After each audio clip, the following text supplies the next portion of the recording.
Good day, good morning, good afternoon, good evening to all of you wherever you are in the world. My name is Uzodinma Iwala, and I'm the CEO of the Africa Center here in New York City.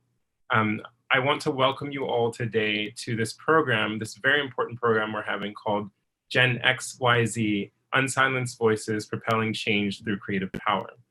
Now, this program is about all of the events that have happened over the past month in Nigeria, where the youth has really been standing up for a greater democracy, protesting police brutality, protesting the devaluation of Black lives, even in our own country of Nigeria, and also saying, look, that we've had it, that we want change.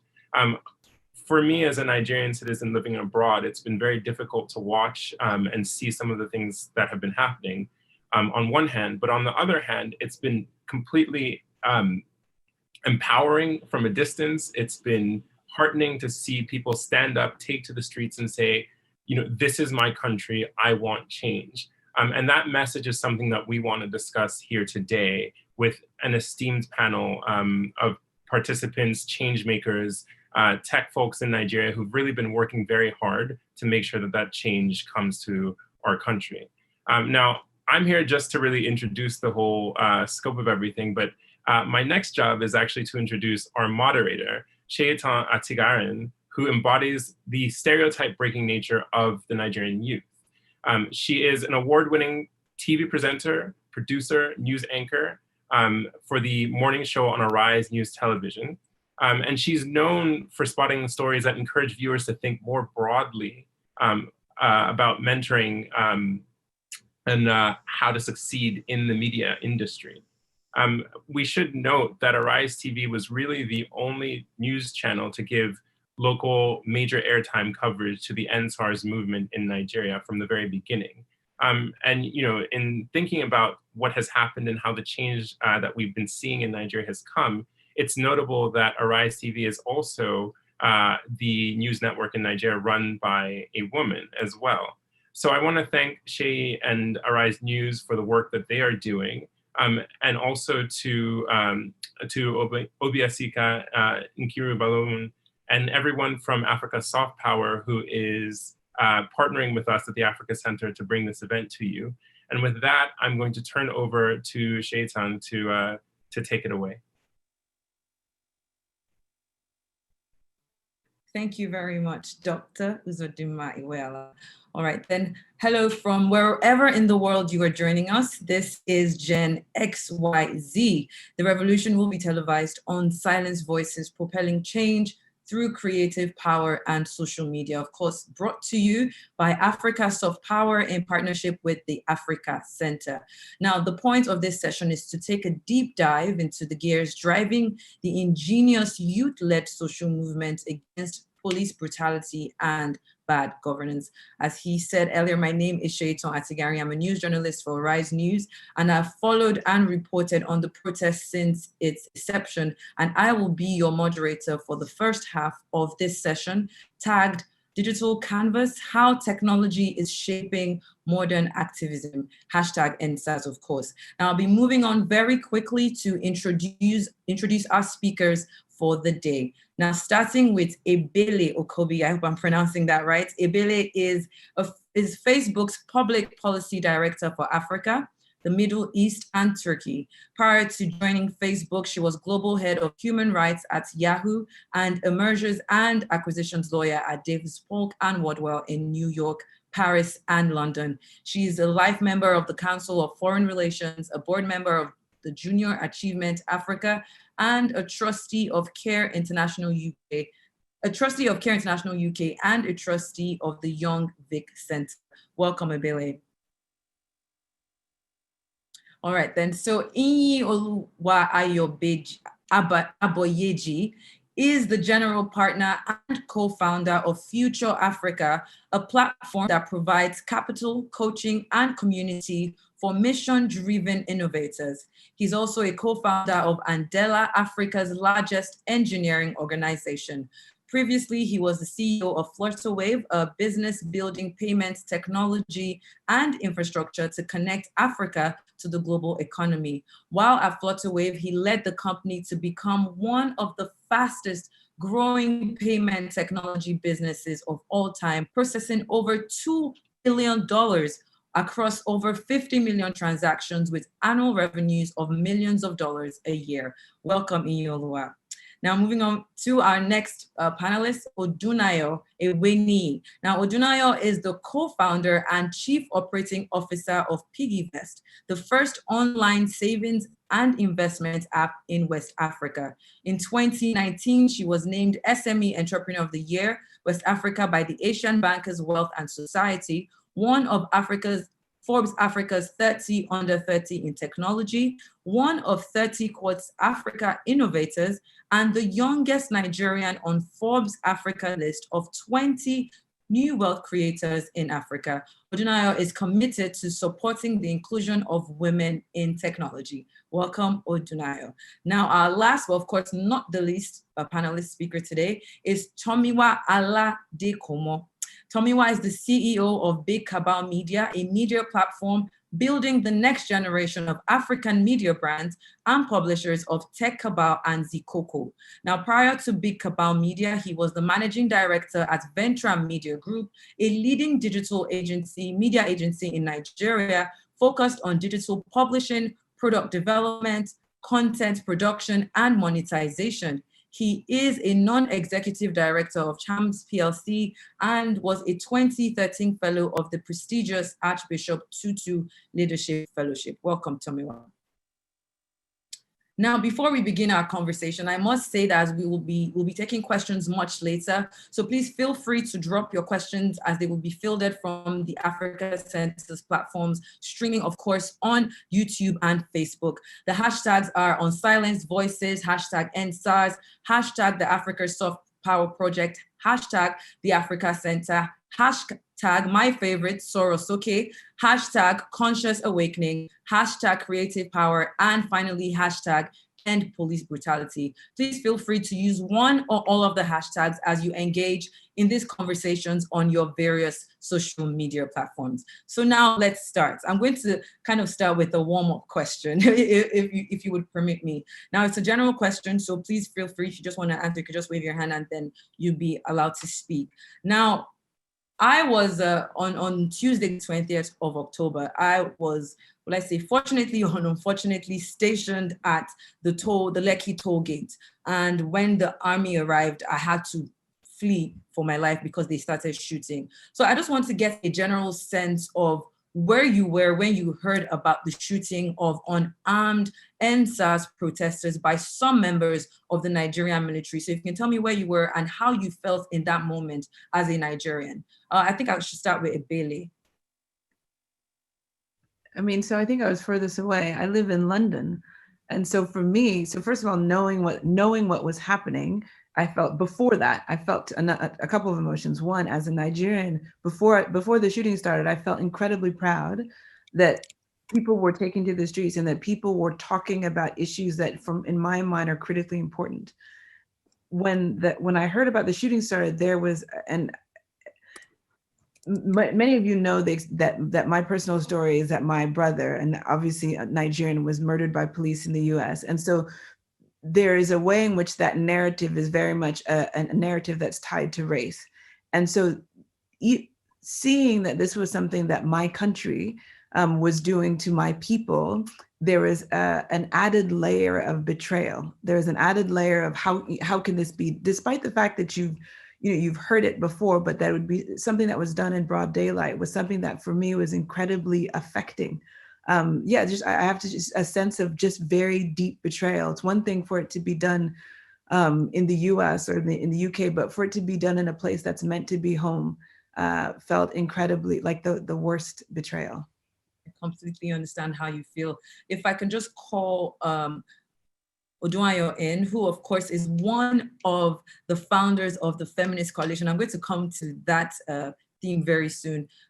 Odunayo, when you heard about the shootings at the Lekki toll gates, where were you and how did that make you feel as a Nigerian woman?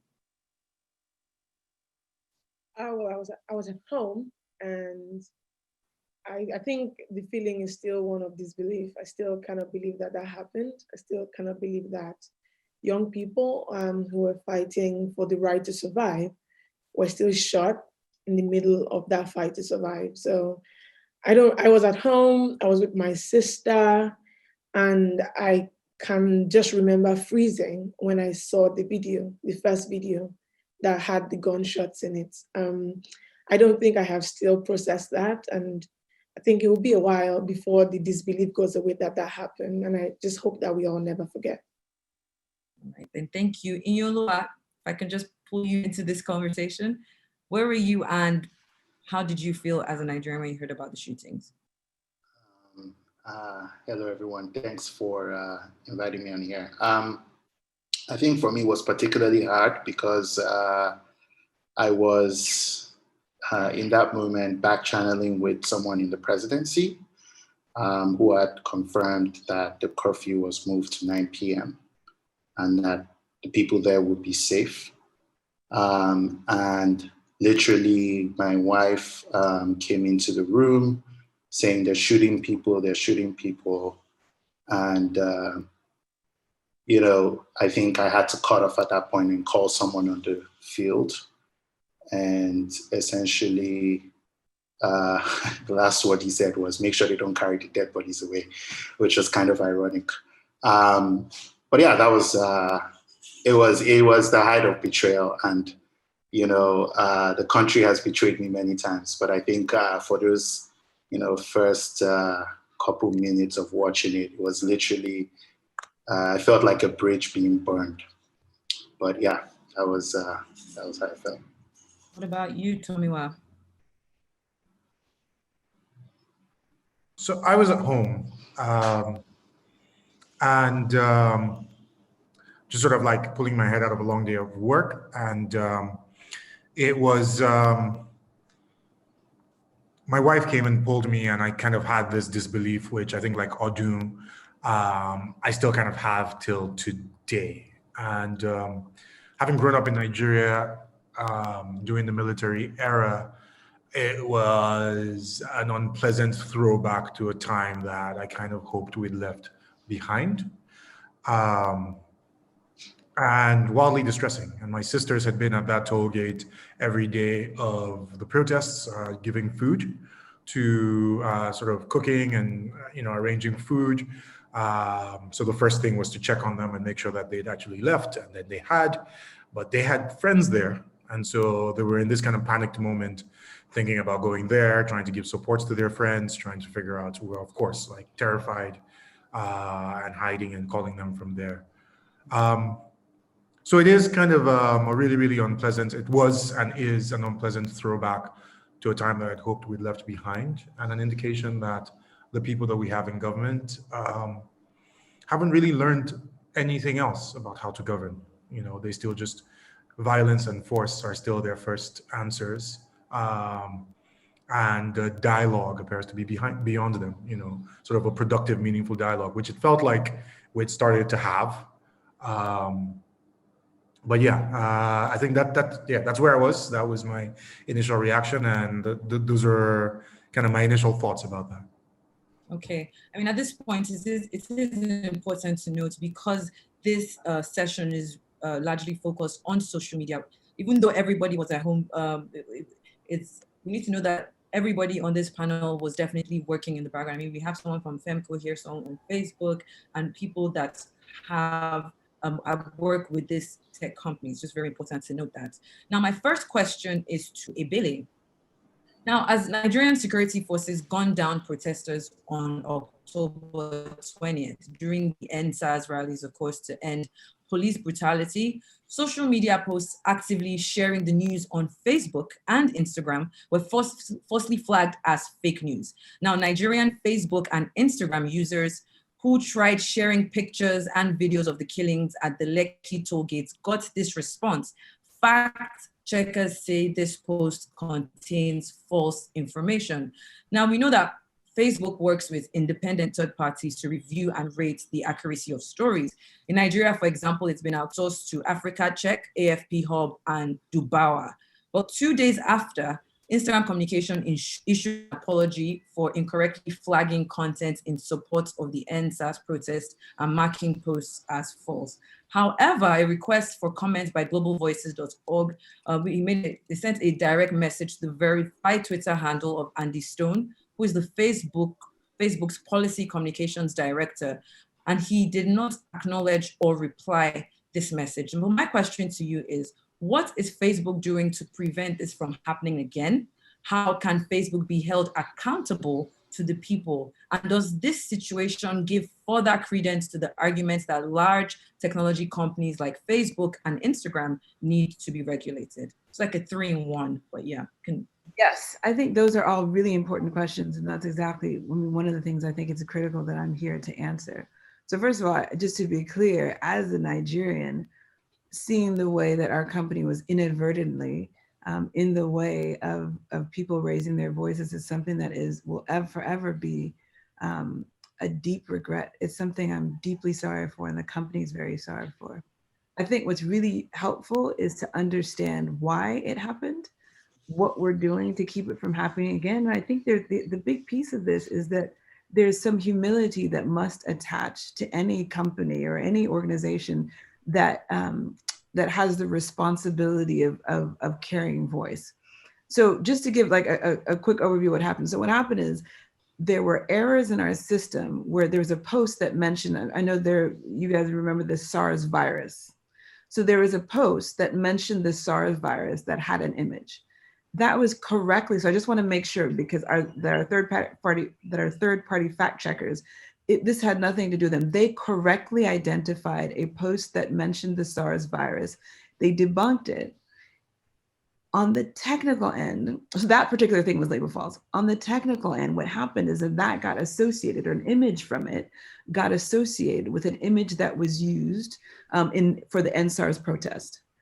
So what that meant is that once that image was associated, it got labeled as false. So this was a technical error. It was not a human error. So it was not an error that was made by our third-party fact checkers. So what happens is, in order, and again, I think this speaks to whenever we're thinking about solutions to address things like misinformation, for us to be thinking as a company, also as a community, about the way it can go wrong. So what we built into the system is whenever we identify images or things that are misinformation, we want to get to it as quickly as possible. So once it's marked false by a third-party fact checker, we use technology to fan out and to find duplicates of that. So that way, if someone sees an exact match of that debunked post, there's also a warning label on it that says, look, this post has been debunked. In this situation, there was a post with a doctored image, again, about the SARS virus that was debunked. The original false image was matched as debunked. A technical error occurred where they were then incorrectly matched to a different image, and then that started to be labeled as debunked. So this created a chain of fan outs across the platform that incorrectly matched identical images to the non-debunked images as misinformation. So we corrected this, but this is what happened, and this is the cause of the issue. So since then, there are a number of, as you can imagine, there are tons of conversations going on in Facebook, and I will say this is one of the benefits, the huge benefits of having a diverse, and by diverse, a population of employees that is representative. So you have me, you have Ime, you have a number of us, you have Emeka, you have multiple Emekas, you have a number of us within the company whose role it is to identify issues like this, who are flagging it, who are talking to our team saying this needs to be fixed, who are escalating it. So there are a couple of things that we are doing differently as a result. So one, we are paying very close attention to how our policies are being enforced on content that's related to NSARS protests. So we're paying specific and special attention to content that might be harmful, like outing, like graphic violence and hate speech. We're also encouraging people and partners on the ground to report content to us. We're also looking at trends around specific phrases.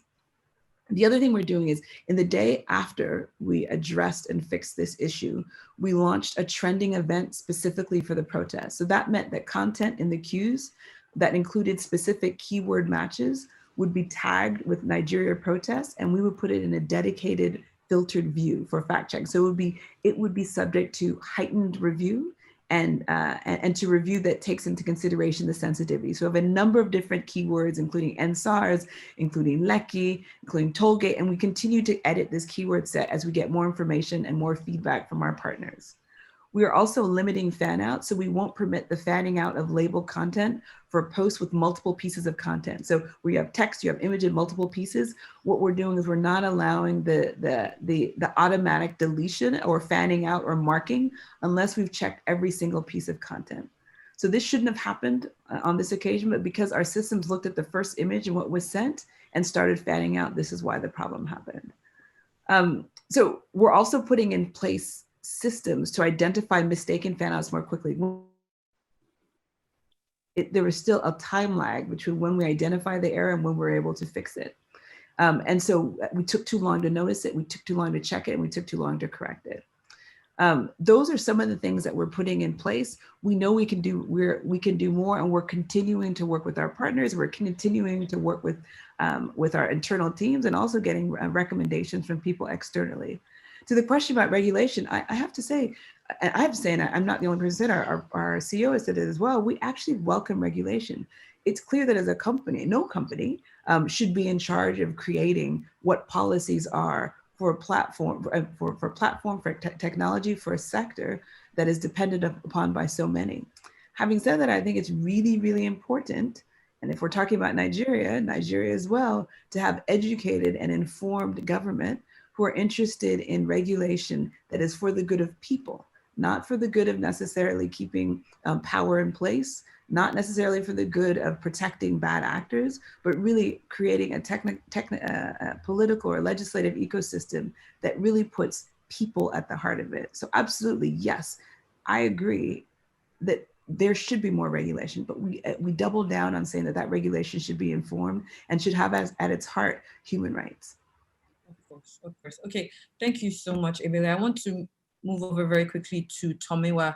Now, still on the topic of fake news, as many protesters began to share video evidence and photos online, we had government sources and of course, even Facebook dismissing them as fake. Now, in response to this, we had protesters and other citizens begin to adopt technology solutions to counter these government sources. Now, two of the biggest trends that began to emerge after this was automatic geotagging, that would, as well as manual timestamping. Geotagging, very quickly, for people that don't understand, is a process where geographical metadata is added to a media file in order to help identify the geographical location where the file was created.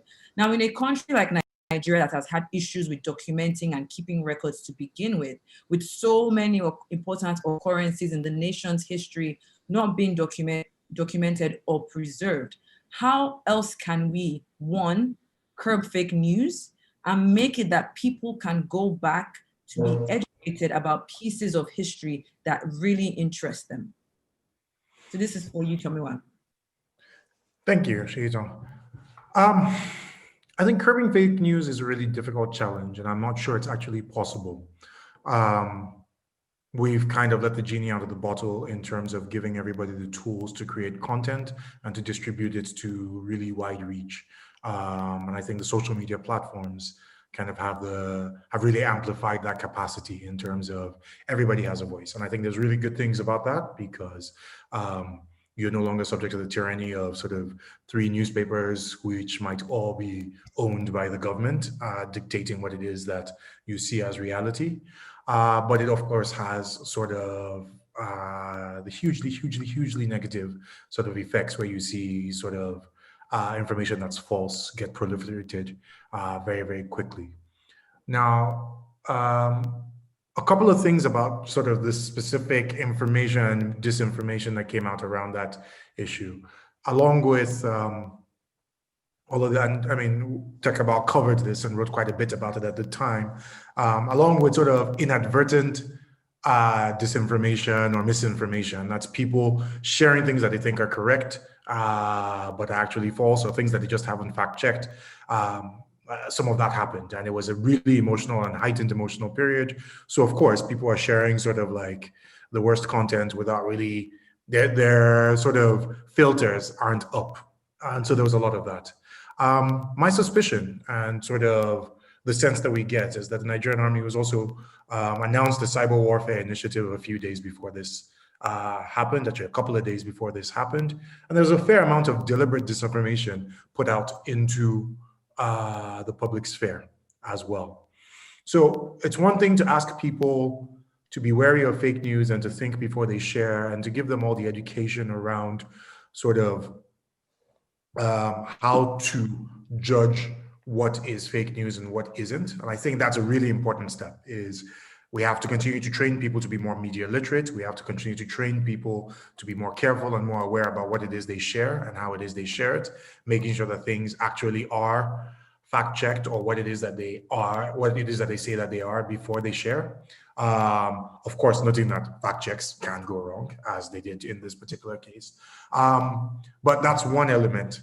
But then you have deliberate disinformation. And whatever it is that the government says about the dangers of social media, the truth of the matter is that they came and engaged in the social media space. And this is definitely without doubt, is that they had influencers, they had speakers, all people sowing doubt on things that we have live video of. And whatever is possible, it's highly unlikely that there was live video from the scene of an anticipated event that was faked, that hundreds of people experienced the same thing and all decided to fake it. That videos that came from multiple angles, that captured events from multiple perspectives, were all faked.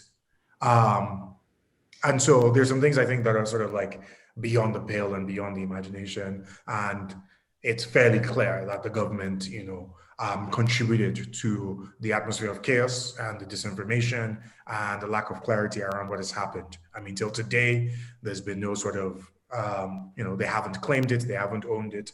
And so all of that is sort of a fairly deliberate attempt to keep things cloudy. But on the issue of fake news, I don't think we can put the genie back in the bottle. So we do have to live with the fact that there will be more people creating news for whatever reason that is inaccurate and sending out content that is inaccurate, whether deliberately or otherwise. I think the platforms bear a huge, huge responsibility. I know they do a lot of work, but there's a lot more work for them to do, frankly. That's your Facebook, that's your Twitter, that's YouTube, all of them. And they bear a huge, huge responsibility for limiting the spread of fake news, for continuing to improve the technologies to identify what is and what isn't fake news, to be more reliable and trustworthy from a fact-checking perspective, and avoiding the kind of technical glitches that we had this time. But on the public side, there's a responsibility to get more and more informed, to get more and more media literate. And you'll find that, there are young people today who have an incredible facility for looking at something and being able to sort of parse it immediately, do a reverse image search to like tell that this image actually came from last year, and so it doesn't have anything to do with the current protests, to be able to check the metadata and see that actually this thing says it happened in Lagos, but it's actually a picture from Namibia, or whatever it is. So I think we have to get more media literate. We have to educate the public to be more media literate, but the technology platforms have a lot of work to do to sort of restrict the reach of sort of this false news or fake information, and keep things and keep that stuff from being over amplified. Okay, so I know I'm directing questions to each and every one of you, but please, if one of the speakers says something that sparks your attention, or sorry, picks your attention, just let me know. I can, just make sure that you can have a conversation. Remember, it's a back and forth. It's not an interview. I'm trying to make it as conversational as possible. Now, moving forward, my next question is for you. At the beginning of the protest, organizations like the NSAS response team, the Feminist Coalition, and others accepted donations employing the traditional route of bank transfers, of course. But as the protests dragged on, the donations became a bit more centralized, with FEMCO accepting donations via the online platform Flutterwave. But with alleged interference from the government, the protesters quickly adopted cryptocurrency donations. Now, can you walk us through that experience, and also tell us, what do these new technologies mean for banks going forward? How do you reckon cryptocurrencies like Bitcoin sustain or would be able to revolutionize the way protests are crowd-funded? That's a great question. I just want to start with some disclaimers. I'm no longer in the management of Flutterwave. So I can't necessarily comment about whatever may or may not have happened with respect to donations being collected. But I can tell you that when we began Flutterwave, we did imagine a time like this, and we're very proud that it's being used for such civic action. So we're extremely proud that Flutterwave has become a rallying point for both young people protesting police brutality, as well as the government, who is also raising money for businesses that were unfortunately affected by the looting and violence by sponsored thugs. It's been a rallying point for people on both sides of this crisis. And I think that's exactly what infrastructure and utility like Flutterwave was designed to do, to be a rallying point for people to be able to contribute financially and to be able to accept payments in order to further a greater future for Africa. Now, with respect to Bitcoin, I must say I am a big fan. I've been on a journey when it comes to Bitcoin for a number of years, and thanks to the work of people like Timi Ajiboye, educating those of us who are kind of late to the party, and people like Jack Dorsey as well, educating those of us who've been late to the party. I've become a big believer in Bitcoin, primarily because of its ability to provide privacy as well as some level of fidelity to the collection and disbursement of funds. And this played a huge role with the protests. I think I noticed from the numbers that they were able to accept, I think, 9 Bitcoins, which is a lot compared to all the other forms of funding that they had. So it's a real clear trend that we're moving into a very decentralized finance ecosystem and infrastructure, and a real sign to people like myself, who founded what I would now call kind of the old school payments platforms, that the ground has shifted and that the future is basically here. So I think it was a huge proof point about what's coming next, and perhaps more of us can show it. I'll tell you, for me personally, I made my first donation in Bitcoin because of the Femco's Bitcoin account. So I guess it made me a believer. And I don't think I'm going to stop. So yeah, that's my response. I mean, you did make reference to the fact that Flutterwave, that payment platform, is now old school. So we would refer to the banks, doing transfers as well, ancient school. Those guys belong in museums. I want to come in there because when we look at what these technologies mean for banks going forward, we do have a large population in Nigeria and even outside Nigeria who are still kind of lagging behind, not understanding how to. I don't know how to use Bitcoin. I'm still, Flutterwave is kind of where it tops it for me. So I don't know if we can just come in here, like moving forward, what does this mean for banks? I don't know what it means for banks. I can speak to what it means for fintech companies, though. Okay.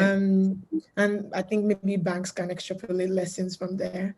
For fintech companies, it means that people will be moving away from fiat. Fiat is normal currency, and moving into more like decentralized currencies like Bitcoin, like Ethereum, like Litecoin.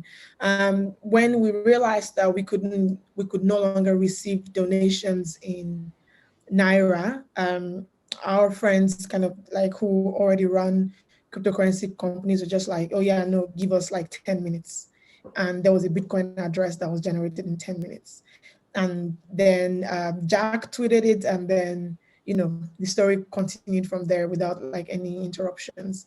And it did help a lot of people realize that Bitcoin is simpler than they think. So now I can speak to my company personally that we're going to get a way for people to save and invest in Bitcoin. Right. Very quickly, when you say we, if you can just clarify, we being who? I mean, my company, Piggyvest. Piggyvest is a fintech company here in Nigeria, and we've largely operated in Naira and dollar.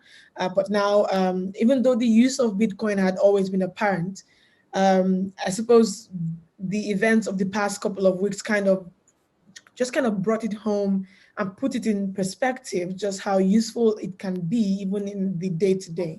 So for fintech companies, it's become like absolutely imperative, and perhaps for banks as they move into their holdco structure, maybe this is something they can consider. I don't know. All right, then. Thank you, Odunayo. Now, he had mentioned,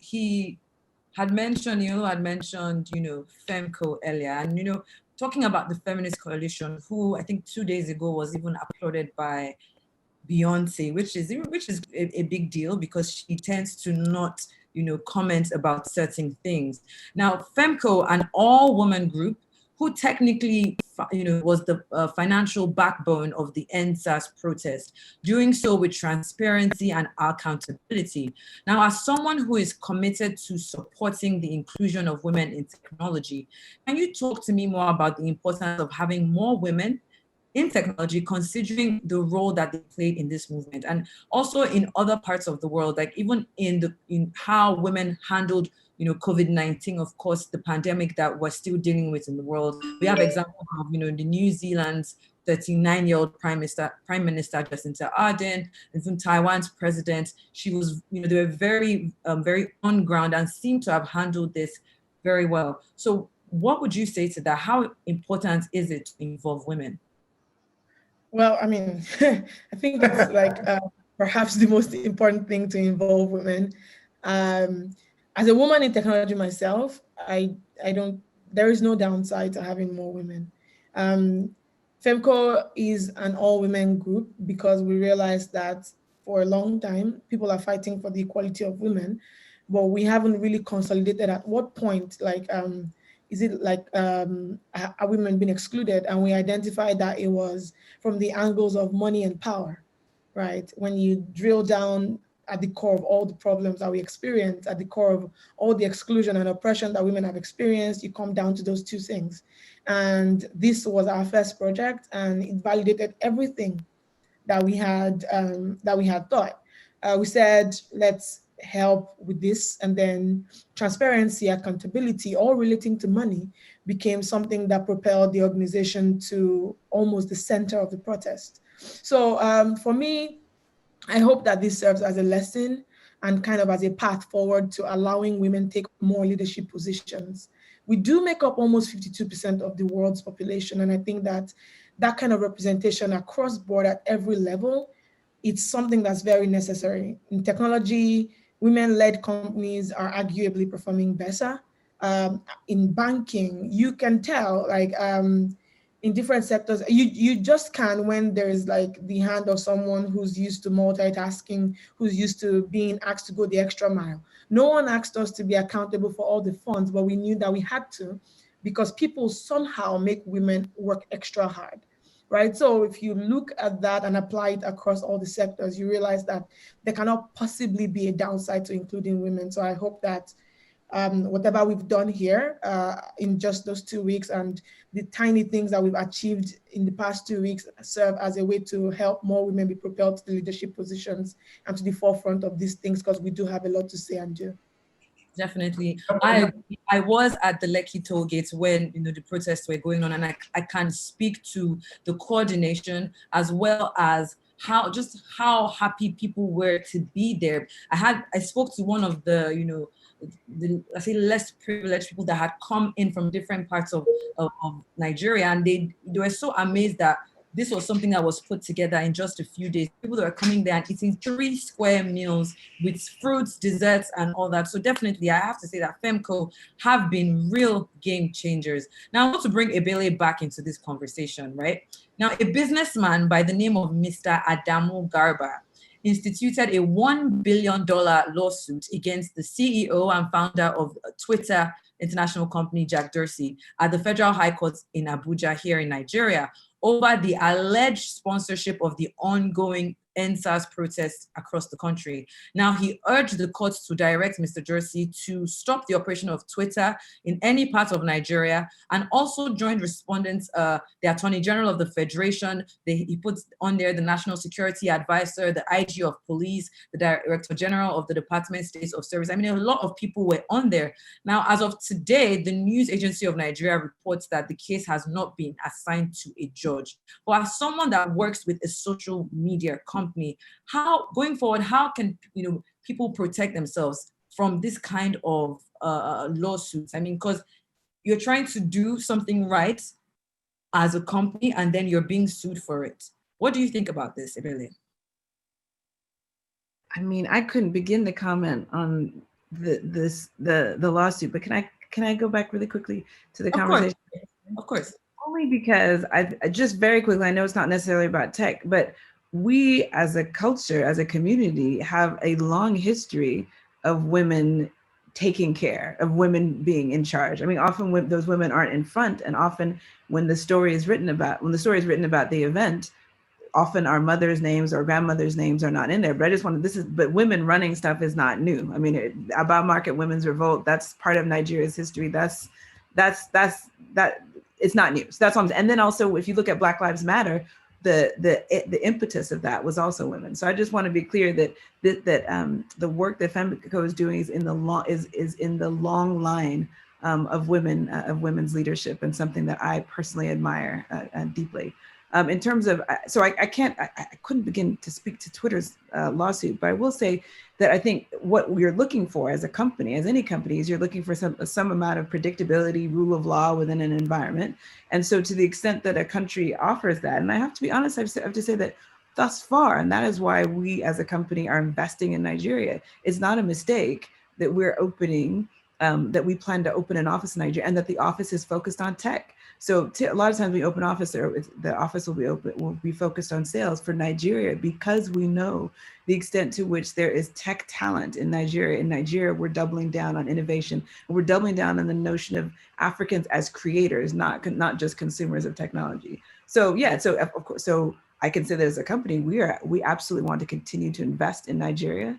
And if investment requires, or what you're looking for is some sort of predictability in the policy environment, rule of law, in the sense that that there will be fairness.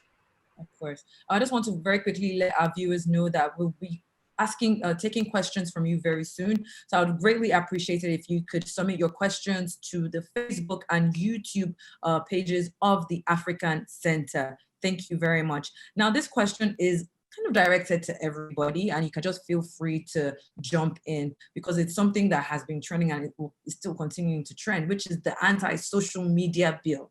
Now, if you've not heard about it before, in Nigeria, the anti-social media bill was introduced by the Senate of the Federal Republic on November 5th, 2019. Now, the intent of this bill is to criminalize the use of social media in peddling false or malicious information. Now, in recent times, the upper legislative arm seems determined to pass the bill despite the immense rejection by majority of Nigerians, especially after seeing how much power they had on social media. Now, in what ways do you think that bill will change the tech landscape if it does, if it's passed in the upper legislative? And what are your views in general on social media regulations? Just make it fun. If you want to answer, just wave your hand, and then we can. Who wants to jump on that question? Let me jump in. All right then. I mean, again, this is one of those trying to put the genie back in the bottle things. And I think it's extremely unlikely that that bill passes, because there's a great deal of resistance to it in the polity. And I think anybody who does vote for it will get punished pretty aggressively by voters and by the public in the next elections. I think youth voices have gotten a lot louder over the last few weeks, and will continue to stay that loud in a number of ways, which will probably impose some accountability that is frequently lacking from the Nigerian political space on our famously sort of inflexible politicians. Let's use a polite word. But I think it is attempting to stuff the genie back in the bottle, in that, it's kind of a repressive and a regressive approach to the world. So let's suppress all the conversation. Let's keep people from talking instead of having a conversation with them. Let's go back to the world before, because that will somehow solve the problems. And I mean, it's interesting when you hear Nigerian politicians talk about China and Saudi Arabia as sort of like their examples of the society that we should be building. And it is one of those things that makes you think, what is the vision that Nigerians have for themselves and for the country that they want to live in? And who's asked to them and who's engaging with them? Because you can see from the rejection of the bill that no one's interested in, taking this away. Like, we're trying to, and I mean, it's so interesting because of the way it dovetails with these protests. It's like you've got a population that is over 50%, below the age of 45, trying to move forward into the world. And you've got this tiny leadership of people who are stuck in the 70s and 80s at best, trying to move you back into a different time. And so it's that disconnect between the leadership of the country and the reality of people on the ground. And I think it's why, we need to have these loud voices. We need to continue to engage in the political process, not continue. We need to engage a lot more robustly in the political process. We need to keep sort of the pressure in the conversation on politicians and not let the energy die down of these protests. And I don't think, you can't protest indefinitely. You do need to move from protest to sort of, actual lawmaking, to actual political action, to pressure groups that, can last over time. And so I'd say like that's probably the biggest thing. That's the most important thing. But the likelihood that this passes, I think, is extremely narrow, because really, really, really, the size of the population. I mean, you might have seen a certain lawmaker, saying ridiculous things about it and then crying on TV a few days later. And I think, there's a bit of fear of the populace. And I think a healthy fear of the populace is a good thing for governments to have. And I think, we've given them a bit of that now, and we need to kind of keep it up and keep it going. Okay. All right. Yes, really. I think what Tomiwa said about the vision of what we want or what people want, I think is a really important thing for a number of reasons. One, I think often lawmakers, when they're thinking about legislation, they're thinking about what do we want to prevent. But policymaking is about creating the world, is creating possible, like what do you want to enable? And so having lawmakers think, well, actually, what is the world I want? And how do I create a policy environment that enables that? And then even with these protests, I think right now, obviously, is the time to say, no, this is what we don't want. What I would encourage all of us to be thinking robustly about what is it that we do want. So there's a time for protesting, and then there's a time for how is it that we can actually be part of what's new. I think there's a tendency in conversations in Nigeria and amongst Nigerians to talk about politicians as people over there, as corrupt old people that have nothing to do with us. There's a moment where we need to be part of it. So yes, you need the give and take. You need people who are protesting, but who will be part of it? Who will, if someone's not proactively and robustly saying, not only this is what we don't want, but saying this is what we do want, and we are shaping what we do want, more of these people who are in the streets should be the people who are in the state house. More of the people in the streets are people who should be governors. And so the extent to, and it's funny because there can be like, oh, I don't want to be that person. But if we say that all politicians are rogues, then the only politician we'll get will be rogues. And so I do think there's a huge opportunity now to step into what's possible, and for people in the streets to be the people making the decisions as opposed to protesting the decisions. I mean, there was something Tomiwa said, and it's very important to note that even though the EndSARS protest started as trying to end police brutality, as time went on, it's evolved to, like a push to end bad governance. And even in the North, it started to push to end insecurity. I mean, we know, in case you don't know, like in the North, in Nigeria, there's a huge, Boko Haram is very, very much present. And Boko Haram is a terrorist group that has terrorized the North for such a long time. And now if we bring it back to what social media and technology does, generally in Nigeria, many parts of Africa and across the world, majority of technology and social media platform users are the upper middle and upper class. Now, how can we use the platforms to drive sustainability if they are not being used by a large segment of the population? How can technology be used to bridge the internal gaps in the country with respect to separation of experiences and facilitating a greater dialogue between social classes participating in social political movements. And I'm going to throw that to Odunayo and Inyoluwa because you're the tech guys here. So for me, I think that from what I saw this past couple of weeks, I think that we might be underestimating just how much people have actually adopted technology in Nigeria. And we also need to stop looking at it from the perspective of Twitter and Facebook and really factor WhatsApp into the conversation. A lot of the conversation that drove how people reacted to the protests, how people reacted to the news and just subsequent events actually came from WhatsApp and all the other messaging apps. And like just the fact that like there's a lot more feature phones out there, everyone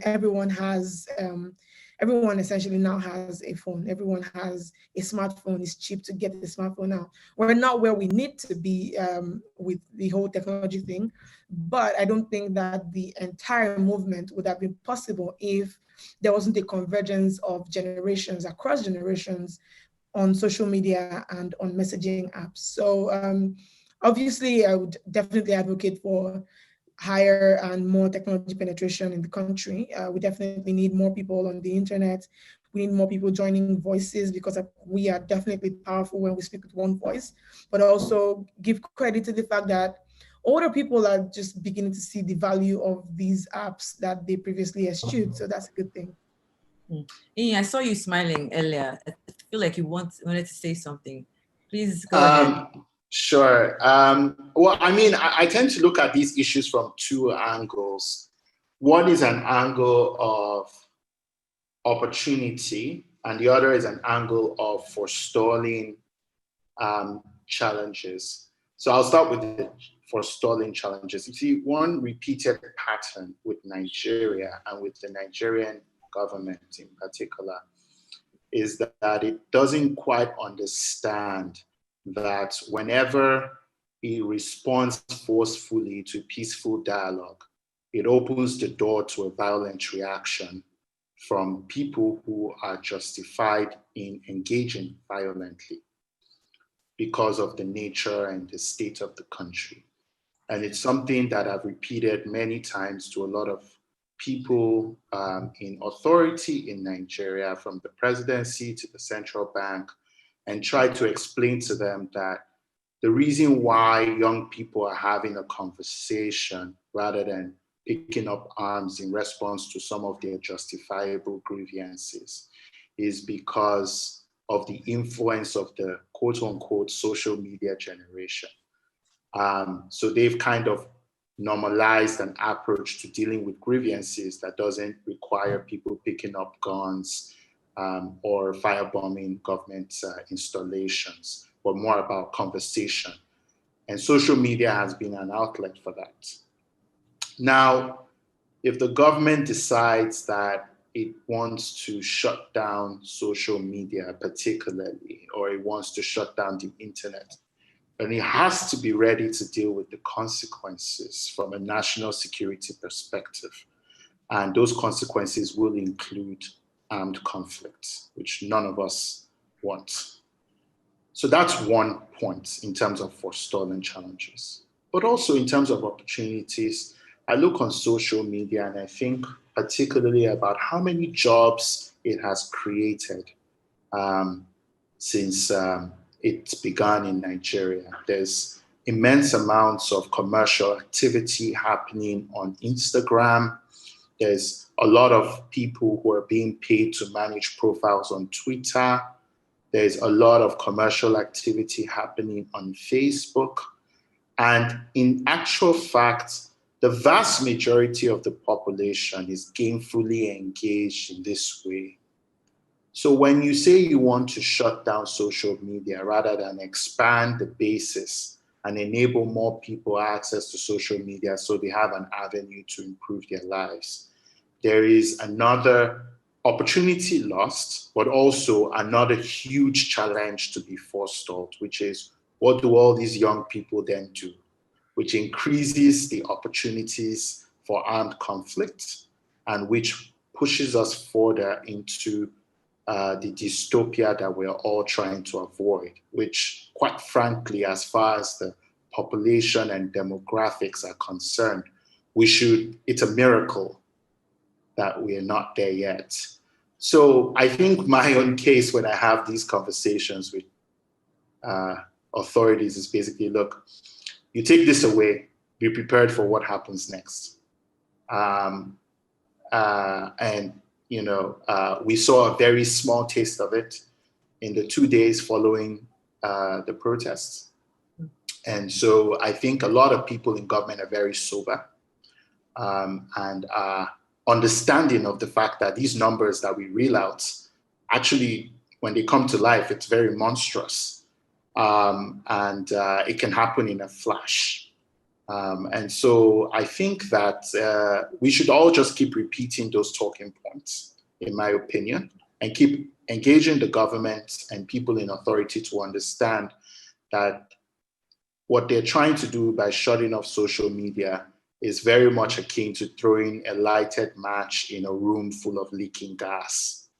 And none of us will be the better off for it. Definitely. I agree. Actually, I agree with you on there. Is anyone wanted to just comment quickly before I go to the next question? Tomiwa, you just spoke. Ebele. Okay, Tomiwa, you go. A bit related to what it is I said before. That question of where we're going really is like super critical. And he's touched on this, which is there's just this huge population that's aching to move into the future. And you can't continuously drag them back. And I think that's just absolutely critical for everybody to keep in mind. And it endangers us as a society. You've got this young population that's looking for opportunities, that's looking for, education, that's looking for ways to move forward. So, if you're going to criminalize social media, where do you start? Where do you stop? Does that include YouTube, which is now one of the biggest sort of educational platforms for young people? WhatsApp. And I think the other thing is these things cut across generations as tools. So like your mom is using Facebook as much as, your younger siblings are using Facebook. And I think from a tech cabal perspective, something that was really interesting when we talked about sort of the possibility of a shutdown of the internet during these protests was the way Nigeria's technology architecture is built, these politicians are as dependent on these tools as we are.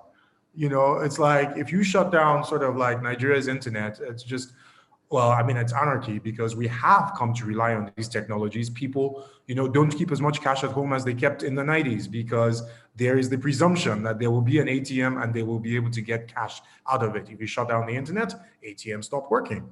If you shut down the internet, we haven't built sort of like a private internet infrastructure, government infrastructure where the government is able to communicate with people in Lagos from Abuja securely and outside of the internet, which is the thing that, successful repressive regimes are able to do is to build infrastructure that allow themselves to actually shut down these things without shutting down their own ability. So how's the president going to speak with the governor of Lagos if, they shut down the internet? And so when you talk about shutting down social media, the truth of the matter is that these people's kids will kill them. So forget the people on the streets or whatever it is. We saw people asked was, who decides what is criminal? Because that's very important.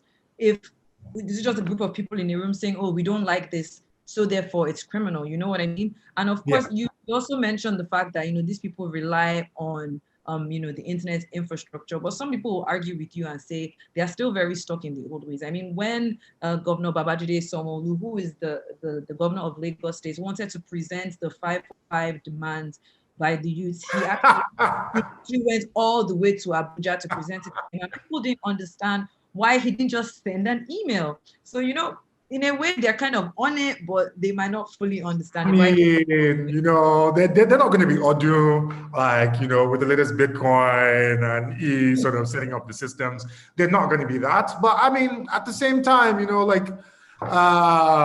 there's still a huge reliance on this stuff. That's the truth. Every single one of them is on WhatsApp. Every single one. So Exactly. there's not a single one who isn't. And so this notion that people aren't dependent, people are hugely dependent on Yeah. on internet technology. Even if they're carrying themselves from pillar to post to go present, they're using WhatsApp to call their children. Yeah. I mean, I actually honestly don't even think they have the guts to do it.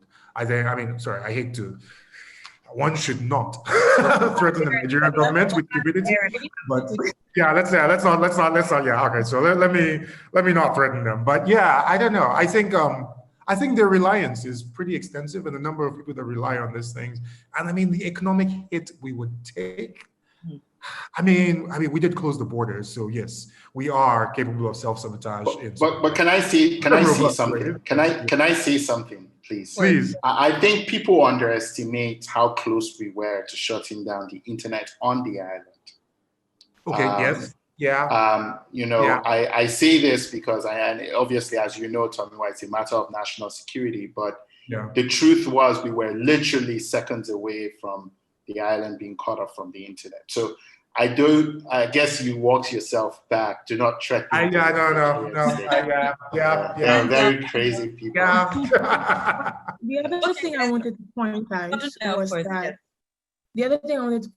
was that while I completely understand how close they came to taking the nuclear option, I don't think that they themselves realize just how much the peace was owed to the internet working and the food being provided on protest grounds. And I think that's I think the inability to look at things as a comprehensive whole is part of what I think Nigeria's problem really is. Because all the people who were tweeting from home, if they didn't have the internet on the island, they would be outside, right? Yeah. Had to keep a protest peaceful if everyone is outside. Had to keep a protest peaceful if people cannot get anything to eat. You can't keep hungry people peaceful. You can't keep hungry people not angry. And so I was just really still in disbelief, honestly, just about how away from this particular logic that everyone seemed to be, about how if you look at it from outside looking in on a comprehensive point of view, you shouldn't, all of these steps that were taken from October 19th to October 21st should just not have happened if we had people just kind of putting all the pieces together like that. Okay.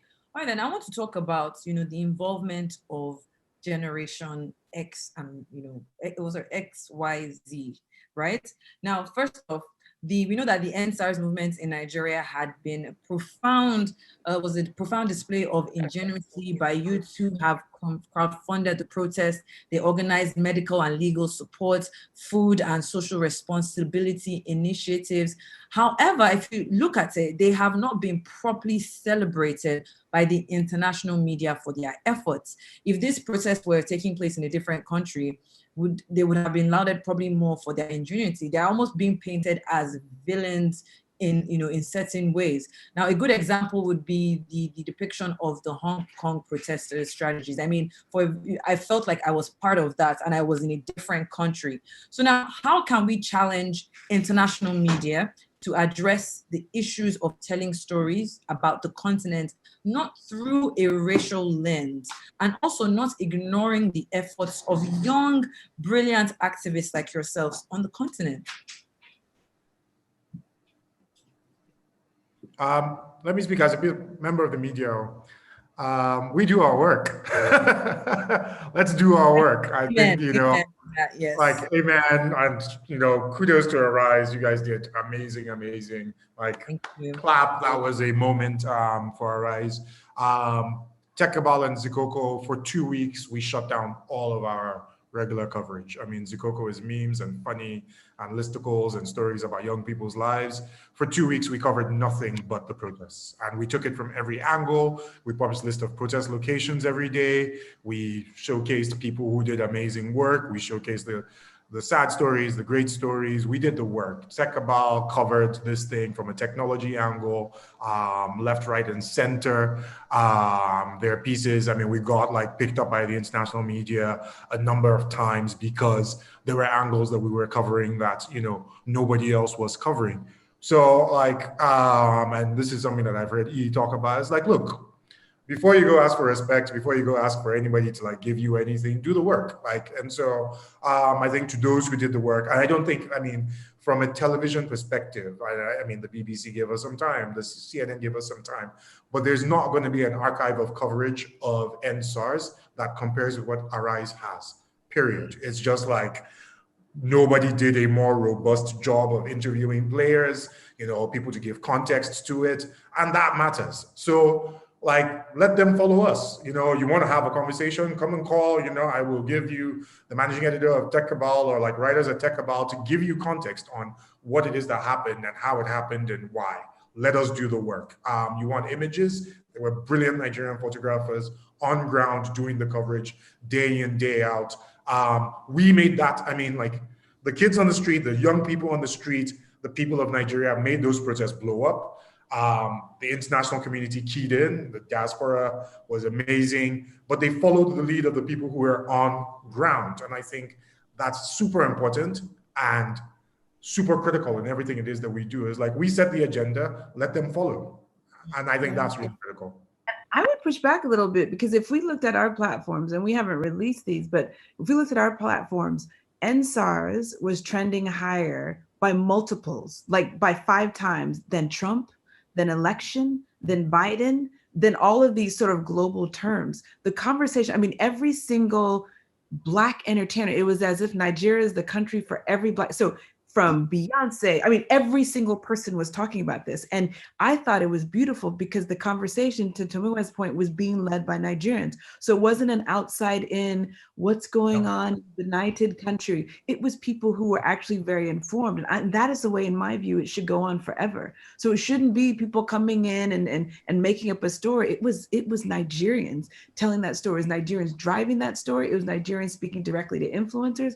I actually thought that the stories about it, what came out of this, I'd say our conversation we're having internally at Facebook is introducing our senior people, meet Nigeria, because it was such a shock to some people to see, wait a minute, look at all of these people talking about Nigeria. Look at all these people talking about the work that Odinaya is doing. Like, people who had never heard of Odinaya are now talking about Odinaya forever. So I actually think that the power of the diaspora and the power of Nigeria, despite the pain behind it, was made incredibly clear through this event.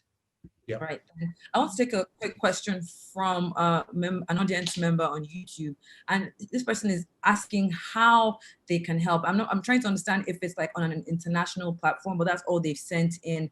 What's the best way they can help? And also, to everyone, what do you feel should be the next step, and how can we sustain the movement and keep it focused on real change? Because we don't want to just continue to have conversations. How do we change those conversations and change it to action?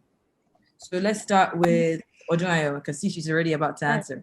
No, I was going to speak to Ebele's point about like the international community joining in, and I thought that was really great. But I want to say that before they joined in, and like I'm 100% with Tomiwa here, it's that the impression on NSARS on Twitter had to get to about 38 million by Nigerians, for Nigerians, before we got any attention from outside. And I think that for international awards, I don't think that that's particularly like important, right? We still haven't like won what we're fighting for. And so I think it's early, and honestly, the attention was great, like in making some things like happen and some things not happen. But I think that the focus right now is understandably on how Nigerians were able to use their voices and be so loud that the silence of the international community was seen as complicity. And I think that's a great thing. And then for helping, whoever's asking how they can help, I think there's still some credible organizations who are helping medically, who are helping legal, and who are helping the victims of this the past couple of weeks and before. So you can donate. And also, I think that on social media, continue to use your voice. As long as we have it, just continue to use your voice there. And, you know, October 20th kind of put a damper on like everything and everyone, but this continues because there has unarguably been an awakening There's young people who didn't care about like politics or political infrastructure now being awake to a lot of the things that we've previously ignored.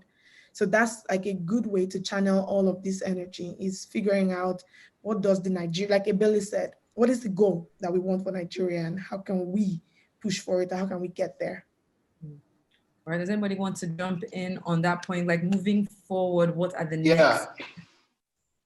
So I think from my perspective, it's going to be very important for us to come to a global consensus around what is going on in Nigeria from the perspective of what the NSAS movement has exposed about the nature of the Nigerian state and what it must be held to account on.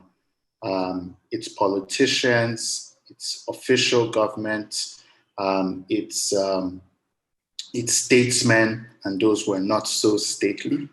And most importantly, the Commander-in-Chief of the Armed Forces, General Muhammadu Buhari. And that is that we have to come to an understanding as a matter of urgency that every Nigerian life is precious and that it deserves to be defended, and that in the event that the sacredness of Nigerian life is by any means breached, there has to be a response for justice. And I think that as we have that conversation, we can broaden this topic to include a lot of other injustices that are still ongoing today, including what's going on in the north, including what's going on right now in Oyigbo, in Rivers State, including what's going on in many states where there's banditry and kidnapping. And most importantly, it has to come back to this place of consequence. Till today, we have 37 police officers that have been indicted by the Presidential Panel on SARS. None of these men have seen the book. Many of them have been promoted within the police force to places of high honor, which in many ways is a message that is being sent not just to Nigerians, but to the international community about the impunity that is being tolerated by the government. And so I think the next step would be our friends in diaspora need to be very loud about that and to insist on a re-architecture of the Nigerian security architecture, basically. And particularly to insist that all the service chiefs go, and to insist that the IGP of police goes, and that the 37 men who have been accused of killing Nigerians by the presidential panel are immediately dismissed. So I think in terms of where we go from here, until those three things happen, the reality is, unfortunately, what NSAS has just done is justify the brutality of the Nigerian state. And just as we are seeing that message, men of the security forces in Nigeria are also seeing that message. And so what would most likely happen is, rather than see a decrease in incidents as a result of these justifiable agitation, you're going to actually see an increase because people in the security forces will now believe that they are justified in acting with impunity and getting away with it. Okay. So that for me is the most important thing. Okay, thank you so much, A. I mean, I would like us to wrap on a global perspective, but before, I actually want to call Tomiwa out a bit. Yes. Now, there's been growing demands that the Judicial Panel of Inquiry set up by the Nigerian government be streamed live to ensure accountability. Now, we know that the protests were, I mean, it was definitely a huge boost. I mean, Odunayo just said it, 38 million impressions. That's a big deal. But it almost looks as if as soon as the protests were over, things, Nigerians just kind of forgot that, okay, there's there's a panel that has been set up to look into the Lekki tollgate shootings, as well as restitution for the SARS victims. But I can say today that only traditional media is there. As of when I was there on Saturday, it was just Arise TV, the BBC, and Channels Television. There was no, I didn't notice any online, any of these online or social media platforms who were covering the protests. So Tomiwa, why was the Coco not there at the judicial panel of inquiry? Because we don't have Arise's resources. And that's the start and end of the answer to that question. No, seriously. So we've covered it. We're giving it coverage. We definitely don't have the resources to have somebody on ground every single day of the panels. We have had, we have been doing coverage of it. And if you go to our website, you'll see that we have a new sort of section of Zikoko called Citizen, where we're a lot more focused on sort of like the relationship between the citizen and the government, and covering this. But yeah, strictly from a resource perspective, it is quite difficult for us to sort of like have that kind of long-term on-ground perspective. I will say, to back up E's point a little bit, I mean, look, post-protest, hundreds of people were rounded up by the Nigerian police. They've been arraigned, transferred from prison to prison, whether innocent or like sort of wrapped up in sort of other people's things. It's none of that was us. Like none of that required a panel. None of that required like the setting up of this grand panel to sort of like prosecute this guy that, I mean, I have a friend whose driver is still missing. And they heard he was in Kirikiri, now he's in Makoko. He really shouldn't take nationwide protests for the Nigerian government to do the right thing, for people who have already been identified and accused of specific crimes to have their day in court. So the truth of the matter is that even these panels are the government passing its responsibility onto the citizens. You leave your job and come and sit on a panel to investigate a crime where if you committed that crime, we'd have you in jail in 15 minutes. We'd have you arraigned, we'd have you sort of like disappear into the belly of the beast. But no, we have to leave our lives and go and be part of these panels. And that was some of the difficulties, like people trying to figure out like, well, like, okay, why is it that it requires so much? I actually have to come in here. Sorry, I'm so sorry to interrupt you. I just have to come in here as we have just 5 minutes to wrap up. And I want everybody to just take like a minute to probably answer this last question. We need, I want to ask you lessons for the world to learn how, because I mean, we do know that police brutality happens everywhere. We did see what happened with George Floyd as well, Black Lives Matter in the US, and then down to end SARS. So my final question to you is, on a global perspective, what does this mean for Black voices in positioning, organizing, impact? What can the largest nation teach the world about how to enable protest and change via technology? So let's just do 1 minute each so that everybody can have time to talk. Starting with Ebele.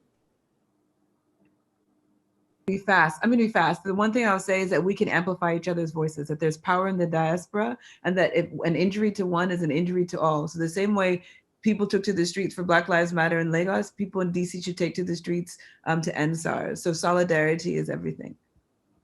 All right, then, Odunayo? Well, I think that for the technology and enabling process aspect, there's already been a set template that everyone can follow to make sure that they can sustain these like efforts. And like Ebele said, amplify each other's voices. We felt like the impact of the diaspora. So whenever this happens anywhere else, I think that Black people can be able to unite. Okay, I can see you already stretching. Don't worry, we're almost done. Forgive me, it's been a long day. I think from my part, I think we need to model the society that we want to see. I think that was the biggest thing I learned from the protests, which was, when the Feminist Coalition and other organizations decided to take on legal aid, ambulances, food. That was a huge model for the way peaceful protests need to be run and the way to prevent violence from overrunning the streets when we are justifiably agitating about issues. And I hope that becomes a protest template that the rest of the world adopts. Yes. And Tomiwa? I think a little bit related to what Yves just said. I think don't ask for permission, just do it. And I think that's really one of the biggest sort of inspiring aspects of FEMCO. was, let's not ask for permission. Let's not ask for women to have a seat at the table. Let's start doing the work. Let's take our seat. I think that's an important thing from a global perspective, is you have the tools, you have the capacity to move faster, to be more creative, to do things in new ways that others can't do them.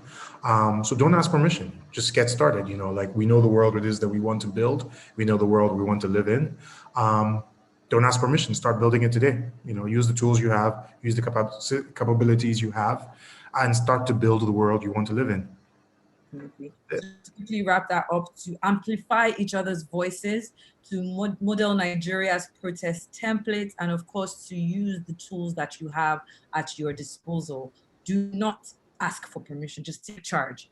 Okay, I like that. Sorosoke. In case you don't know what Sorosoke means for our global audience, it means speak up, use your voice. And at this point, I would really like to just say thank you to all my panelists, of course, Ojuayo, Ebele, and Tomiwa. Thank you so much for taking time out to be here today. I know you're very busy people. I also want to say thank you to the Africa Center. I mean, they've been streaming this live on YouTube and Facebook, and of course the Africa Soft Power as well. And they're going to be taking this and putting it on their platform tomorrow. So in case you are just joining us, don't be scared. You can still catch up on the Africa Soft Power platform. Thank you all so much. I think actually muted all through. I'll start again. Thank you to all our viewers from around the world and to the Africa Center for partnering with Africa Soft Power Project. The NSAS movement is an indication that the Nigerian creative industry understands what it means to power social movements and strategically leverage soft power in the fight for Nigeria and by extension, the Africa's future. From files to Runtown, Nigeria's creative industry has amplified NSAS, framing it as a movement affecting every social class and placing it at the top of social and public agenda.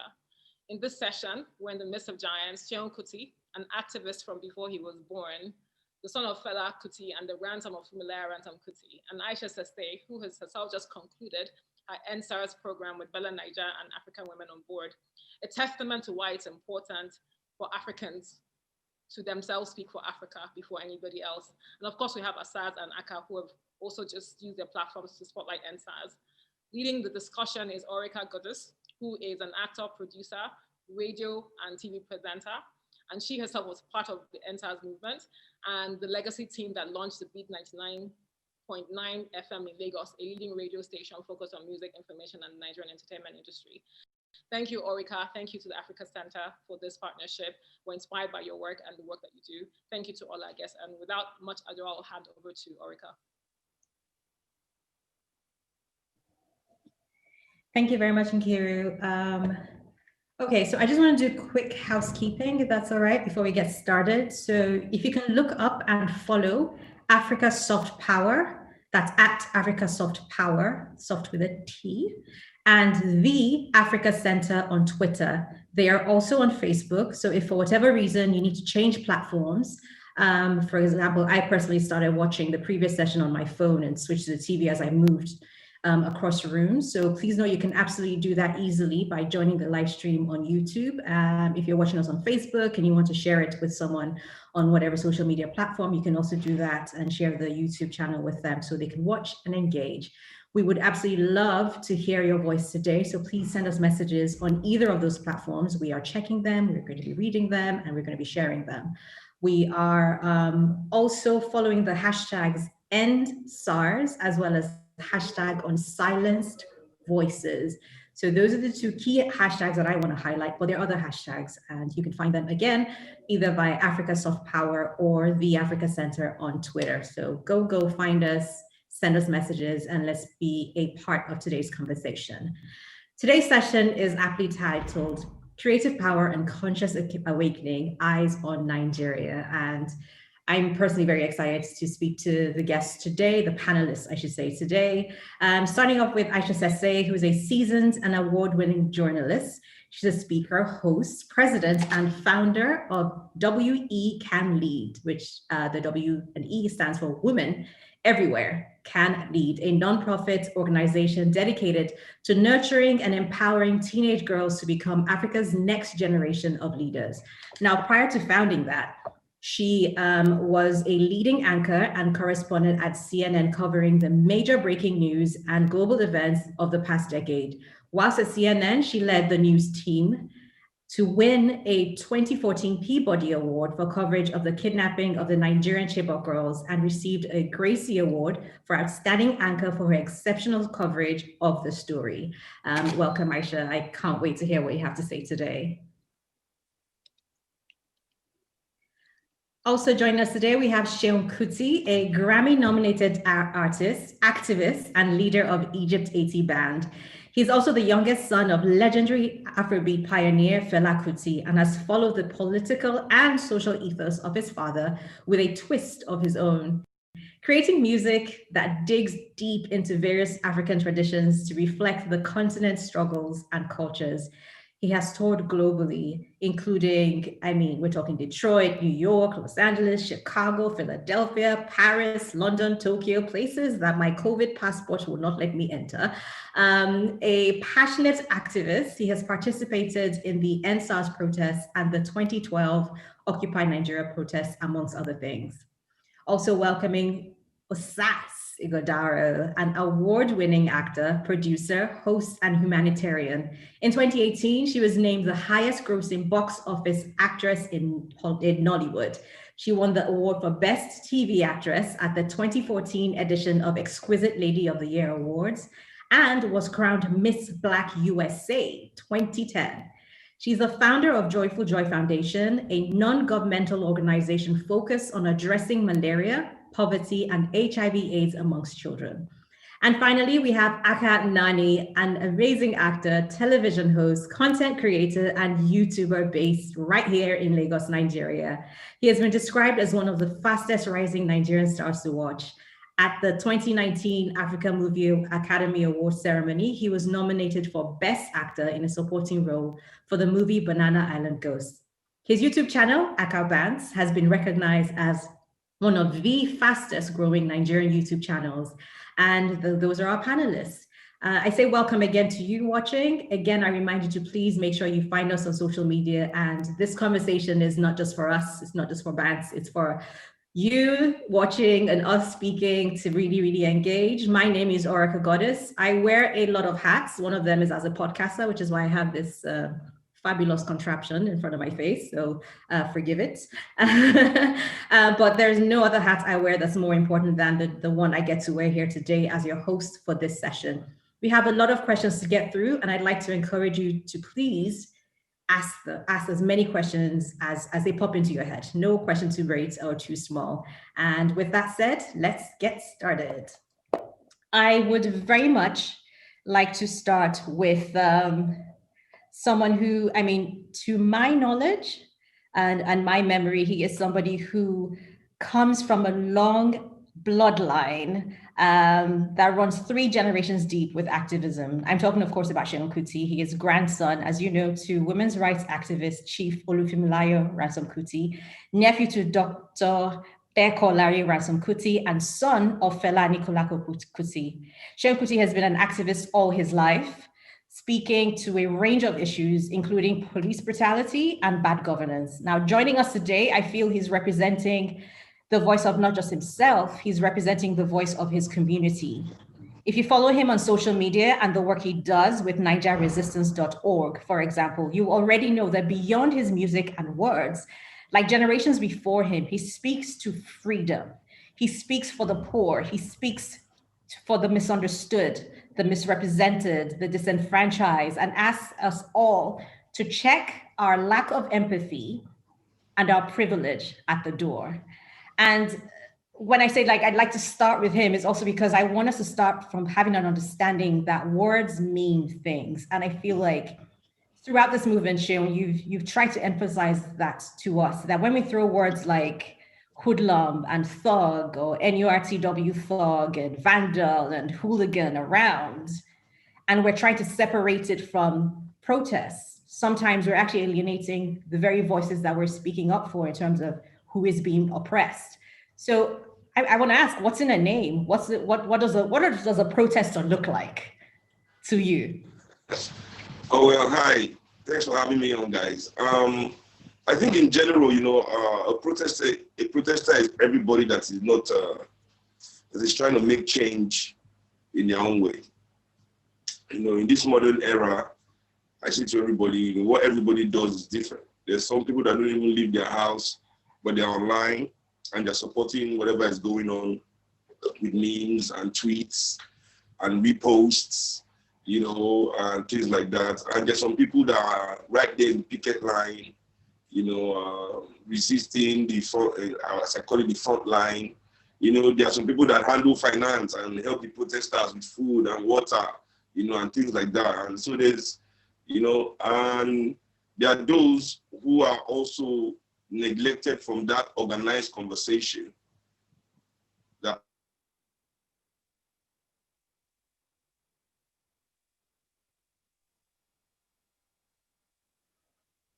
All right, I'm just gonna feel. Okay.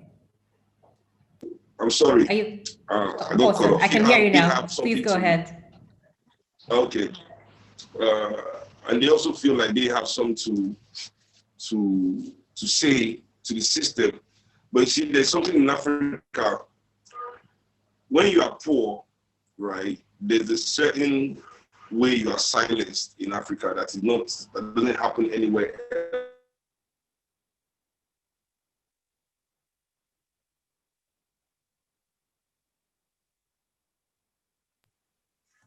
I'm just going to pivot quickly and ask. I'm not sure if I can't hear you at the moment, Sheo. Can you hear me now? I'm sorry, my internet is going off and on. Yes, I can hear you now. Sorry, let me see. No problem.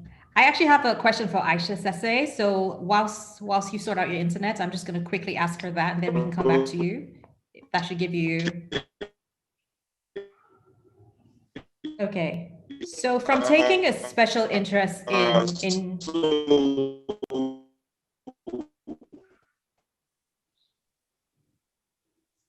okay. Let's see what happens. Okay, so I'm just going to say that from taking a special interest in Chibok girls at a time when even Nigerians living in Nigeria doubted, and perhaps some even still doubt, that the girls were taken in the first place by Boko Haram, to being one of the first few international journalists that chose to, or maybe was able to, shine the spotlight on NSARS and provide a platform for international eyes to feel that they can credibly set their eyes on NSARS protests. As we say here in Nigeria, Aisha, I have jam questions for you. You know, on the 20th of October 2020, you shared a very passionate message with your online followers. And if I may quote one of the things you said, Aisha, at the end of one of your videos, you said, "Our lives matter. And I wish to God that our governments felt that too." And the way it resonated with me, it really brought me to tears. Not in the least because I as well had stayed up watching live videos of what had happened that day all across Lagos. So for those who are not aware, just as Nigerians have turned to social media to speak up against the atrocities that we're facing in our everyday lives at the moment, so have people in other African countries, using hashtags such as Anglophone crisis, Congo is bleeding, child trafficking, rape national emergency, shut it all down, am I next, Zimbabwean lives matter. You see how I'm running out of breath? That is how, you know, a lot of us are losing our literal breaths. We are dying, we are asking for help, and we are suffering in so many different ways. And these are just a handful of random hashtags that I've picked, right? And this is just to name a handful of easily searchable, very pertinent issues that African governments collectively could engage in and speak to neighboring African leaders about. These are hashtags from countries like Cameroon, the DRC, Ghana, Ivory Coast, Liberia, Namibia, South Africa, Zimbabwe, respectively. But the repercussions, if we all choose to turn a blind eye, are far-reaching. So when African governments do not openly wade in on important issues and denounce the activities that are very inhumane, it can constantly feel like as Africans, we're on our own and we only have each other. And so in the absence of timely weighing in on issues by our governments as Africans, I'd really like to get your opinion, Aisha, on creative ways that Africans can engage each other and amplify each other's voices, regardless of where we're physically located. And is there anything you think from a cultural perspective or creative perspective that we are not leaning in on? That was a very long introduction, I apologize. No, thank you for the great question, Rebecca, and thank you for the invitation to be with you here on this Monday. I think that first and foremost, you mentioned culture, and is there anything culture we could lean into? So let me start by saying that unlike, Eurocentric nations or North American nations, as Africans, we are about community far more than these other places in the world. And it takes a village, and all these other quotes that we say comes from an understanding that we are saddled, if you will, with the responsibility for caring for our neighbors. Ubuntu, I am because you are. That interconnectedness of our lives in Africa is our central premise, our foundation. And I think we need to lean into that more, especially in the absence of our leaders showing a willingness to care for us, and that's really what it is. There is a fundamentally broken compact. That's what I believe, that there's a fundamentally broken compact between far too many African governments and their citizenry. And that sense of responsibility, duty of care, that sense of holding people accountable has largely faded away or exists in a very frayed state. So at this point in time, knowing what I consider, or what I say is that truth, then we need to lean into that sense of Ubuntu. We need to lean into that sense of connectedness and use social media and these platforms to tell our stories. I no longer wait for international media to deem our stories worthy, and I don't think we should wait any longer. They will catch up. I think NSARS is a perfect example of how the people led, Nigerian storytellers led, Nigerian content makers led, and then people like myself, also added their voice to it. We must take these platforms, we must have these gatherings, we must have these conversations, and outside of the digital realm, in the physical realm as well, wherever you are, we must be using our power, our convening power, to whatever degree that exists, to bring people together, to challenge what are very, very pernicious norms on the continent. And I have faith that as the continent gets younger, that our embrace of this technology will become stronger and our voices cannot be ignored.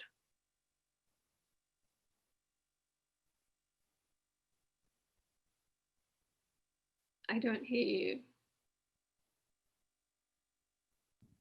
I was just saying, we're going to pivot right back to, thank you, to Sheol, because he was saying something to us about, what it looks like to be a protester in the Nigerian and perhaps the African context of it. And how does that differ to, someone who they claim is hijacking, a protest because they're hooligans?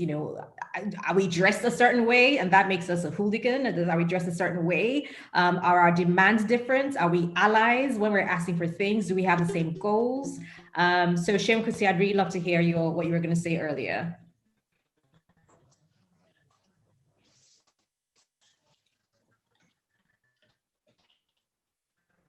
I can't hear you if you're there. If you're not, I'm just gonna pivot again, if that works for you.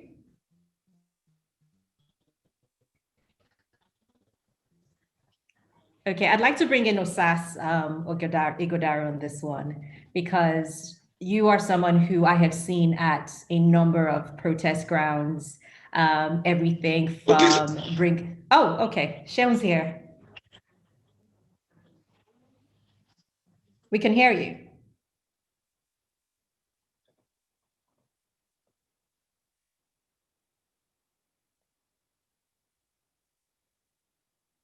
Okay, so I'm just going to finish the question I was asking, which is for Osas. I have seen you at a number of protest sites, everything from ranging on issues from Bring Back Our Girls, Black Lives Matter, Say No to Rape, Enough is Enough, and so much more. And for me, I feel that there is a sense, I mean, I've even seen pictures of you during these protests where you've gone and you've represented, you know, the voices of both yourself and, I was about to say constituents, like you're a politician, which you're not, sorry, but your followers as well. You know, I'd like to get a sense of what you think was different about NSA's protests in comparison to all the other protests that you've been in Nigeria, or been a part of, or even just observed as a Nigerian. Okay, can you hear me? Yes, I can. Beautiful, beautiful. First off, thank you guys for having me be a part of this amazing conversation. You know what? The fact that we're actually having this conversation means so much, to be able to just speak on it and not look at it as, oh, just something from afar, something that, oh, that will sort itself out. We're having the conversation, which now prompts more work and more change. I think the NSARS hits differently because it's right in my backyard. Like, unfortunately, it really took a big toll on me because on October 20th, 2020, I wasn't on the grounds at the Lekki toll gate, but I could hear the gunshots. I live not too far from there, and I could hear the gunshots, and it really hit close to home, literally. And, you know, just seeing my brothers and sisters being brutalated on a daily basis, hearing this on a daily basis, hearing so many different issues on a daily basis, it's like it just falls on deaf ears. And finally, there was a breaking point. And if you weren't a part of the movement, it was like you absolutely had to be living under a rock. Even if you weren't in Nigeria, you felt it. You want there to be change. Even when I decided to move to Nigeria, and there were certain things that I just couldn't understand, just as a human being, why exactly are we living the way that we're living? It's not something that I could fathom as a Nigerian, as an American, as a human being. There's just certain things. There's no reason why I'm driving and I see, you know, homeless people or people that are less fortunate, when this is a rich country and we could absolutely live in better terms, but we aren't, because of corruption, because of greediness, because of what have you. You know, it really hits very close to home. I mean, I too even have an NGO where on a monthly basis we go out and we try and solve the issue of malaria, and seeing how people would come out, even if they have some naira, they're not going to use that naira to solve that situation. They're going to use that naira to go and eat something that shouldn't be an issue for a country that is rich as Nigeria. So each situation, in terms of NSARS, in terms of rape, it all hits close to home, because we're all human beings, you know. Absolutely. I don't want to get emotional about it. It's okay. I personally have had, I think this is probably my second stretch, like day 2, where I haven't just randomly burst out crying. Like, I literally start speaking to someone and then I'll be like, oh, my voice starts crying. I'm like, what's happening? And tears, like, oh, I'm sorry. My emotion is pouring out. So it's okay. We have been through the ringer, and I don't know if you were in Nigeria at the time when the June 12 riots or election thing happened back in 1993 in Nigeria. For some people who were, should I say, fortunate enough to not be here, or maybe they were part of the Generation Y who weren't quite born yet then. This period was very traumatizing, because for them, it was the very first time that they experienced this. And I think this is key, because I don't know about you, and Aka, I'd like you to weigh in on this as well. But I saw people tweeting, I saw banners of people writing things like, the previous generation failed us, you know, we are the, you know, you messed with the wrong generation, we will fix this. And there was a lot of drive and energy, and I loved it, because I haven't seen it in that way, you know, emboldened in that way from my generation, which I think I'm technically Y. So it's the Z that were saying this, and they're young. And I don't mean to sound patronizing when I say young and naive, because I want to be naive. I want to not remember the things I saw during June 12th. And I imagine the baby boomers and the Generation X before us as well, part of the reason that they were quiet and furious because they remember the murders in different parts of the country and over the decades that have marked the history of Nigeria being independent for 60 years. So, I mean, how have you been able to cope with that even? And Aka as well, I definitely want to hear what you think. Where were you when the shooting of the unarmed End SARS protesters started? Hello, everybody. I hope you all can hear me. Yeah, thank you so much for having me on this platform. First of all, I just wanted to say that End SARS is something, End SARS, the protests, and also, 2010-20 should be something that we should never forget. And I mean, we come from a generation or a lifestyle that is very quick paced, and it's on to the next thing. Life moves on. But I just want us to never forget what happened that day. And I hope that Nigerians, Lagosians, South, and the whole world actually never forgets. The whole of Nigeria needs to remember that something like this happened. There was a massacre at the Lekki toll gate. I saw a tweet from Alex today, and it made me think, because I had said this thing before, and just seeing somebody else reiterate it just made it very, very important for me to, and I was like, you know what, I'm going to put it on my Instagram page again, that the Lekki toll gate has to be renamed as Lekki Memorial Way. And it should be toll free, because the people who have lost their lives there have paid the price for anybody else who is passing through that toll gate. I wasn't there when it happened, but I was there because I heard the shots from DJ Switch's Instagram page. I heard the shots. I heard the screams. I was there literally through her camera when she was screaming and showing us somebody's death and saying the blood is on my phone. Whose blood is this? I was literally calling friends calling me. Do you know anybody there? Are you there? Because I had been on the protest ground 2 days before. And so anybody could have been there that night. Anybody could have been there. And I just hope that we don't forget what happened. And it's not just, End SARS was not about take away a bad unit from the police. It ultimately was people screaming out for, against bad governance and literally against bad performance in everything. I mean, look at Sheun Kuti here. He has paid for his freaking internet. He has paid, but then there is no government body to oversee the telecoms companies. Nobody. I pay for my internet every month, and then I have to also buy a mobile data because I know it will always mess up. There is no regulatory body that is doing their job, and so this is what we're asking for. We just need better performance across board. So I feel like the Gen Z generation were able to carry the fire that the millennials started, because unlike us, they've been trained by their mobile phones.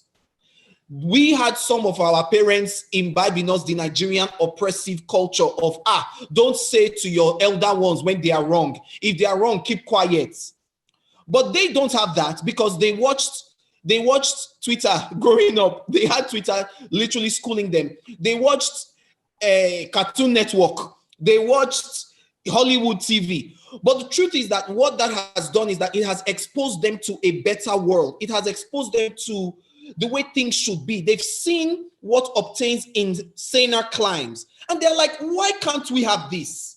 Why can't I live in a country that has better internet? Why can't I live in a country that their president is talking like this president on CNN? Why can't I live in a country that the people, the poor, still has food to eat? Why can't I live in a country that their currency is high? That's why the Gen Z had to run with that. They've been exposed to something, another life, another world on their phones. But their reality is different, but they know that they have the capacity to live a better life. So that's why they're angry, because this nation has never given them anything. Not even during a global pandemic did this nation step up their freaking game. They had the audacity to steal Indomie.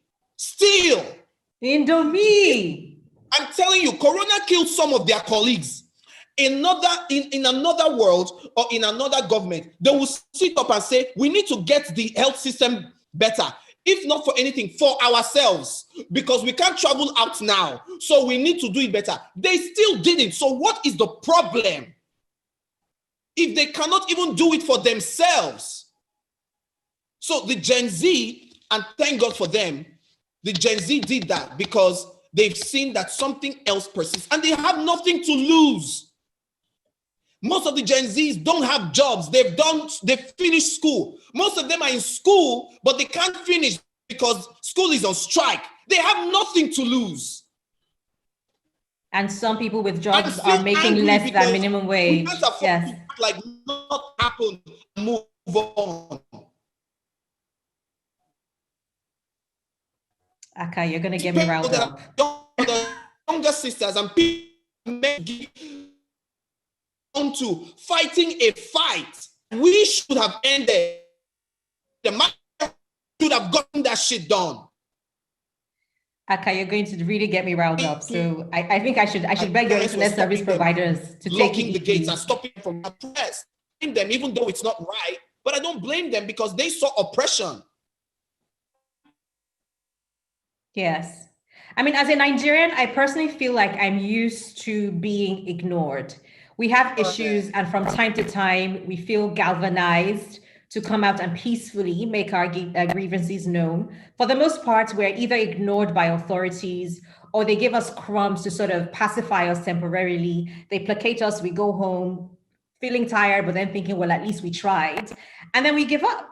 And then we move on until the Lagos hustle or Nigerian dream or whatever it is that we use to distract ourselves, distracts us adequately, whatever that might be.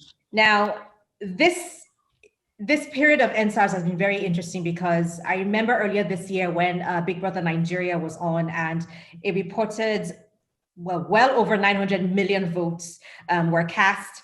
And the Nigerian government were mocking the youth of Nigerians, saying, you know, that we basically spend so much time online and we care about very trivial issues. And the older Nigerians claim that Nigerian youths are being more invested in Big Brother, the TV shows, than actually participating in things that matter in Nigeria, be it politics or, well, now generation XYZ, all of the above, we're now we fully have given them our attention, and we're paying attention to the actual real Big Brother, which is Big Brother Nigeria, the powers that be. And they seem to be feeling very, very uncomfortable with it all. Shem Kuti, now that I have you, I'd really like to get your thoughts on the address to the nation by the Nigerian president as the leader of this great Big Brother that we live in. Okay, well, I'm just gonna actually finish my last stream of thoughts and go to the press because it's actually the same question for me. Awesome.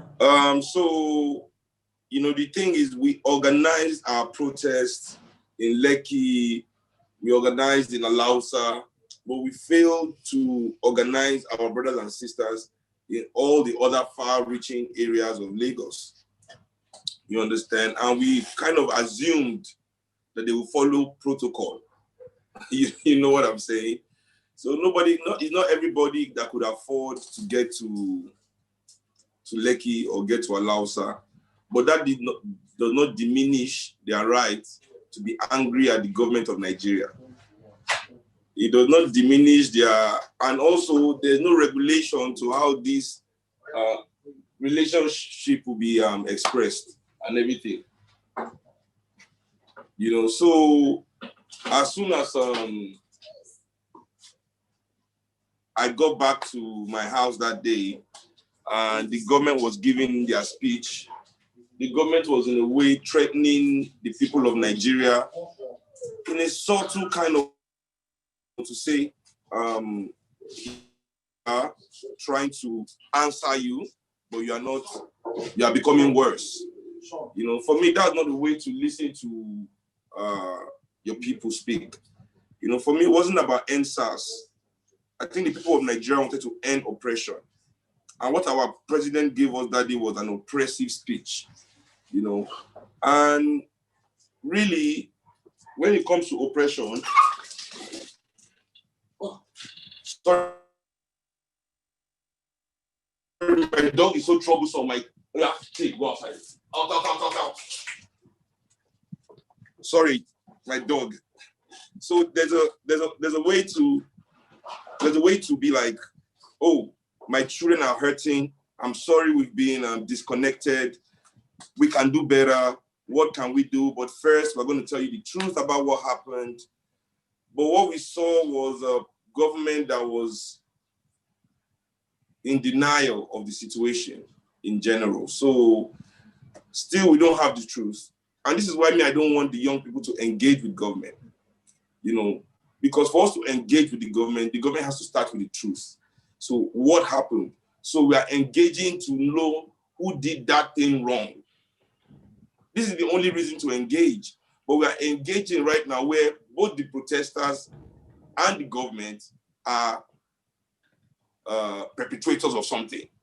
The government is like, oh, the young people who are violent, and the young people like, oh, our government is unresponsive and killed people. So for us, that is not a healthy way to engage the memories of the people that we've lost. Because already I see that as a negotiation within the same class.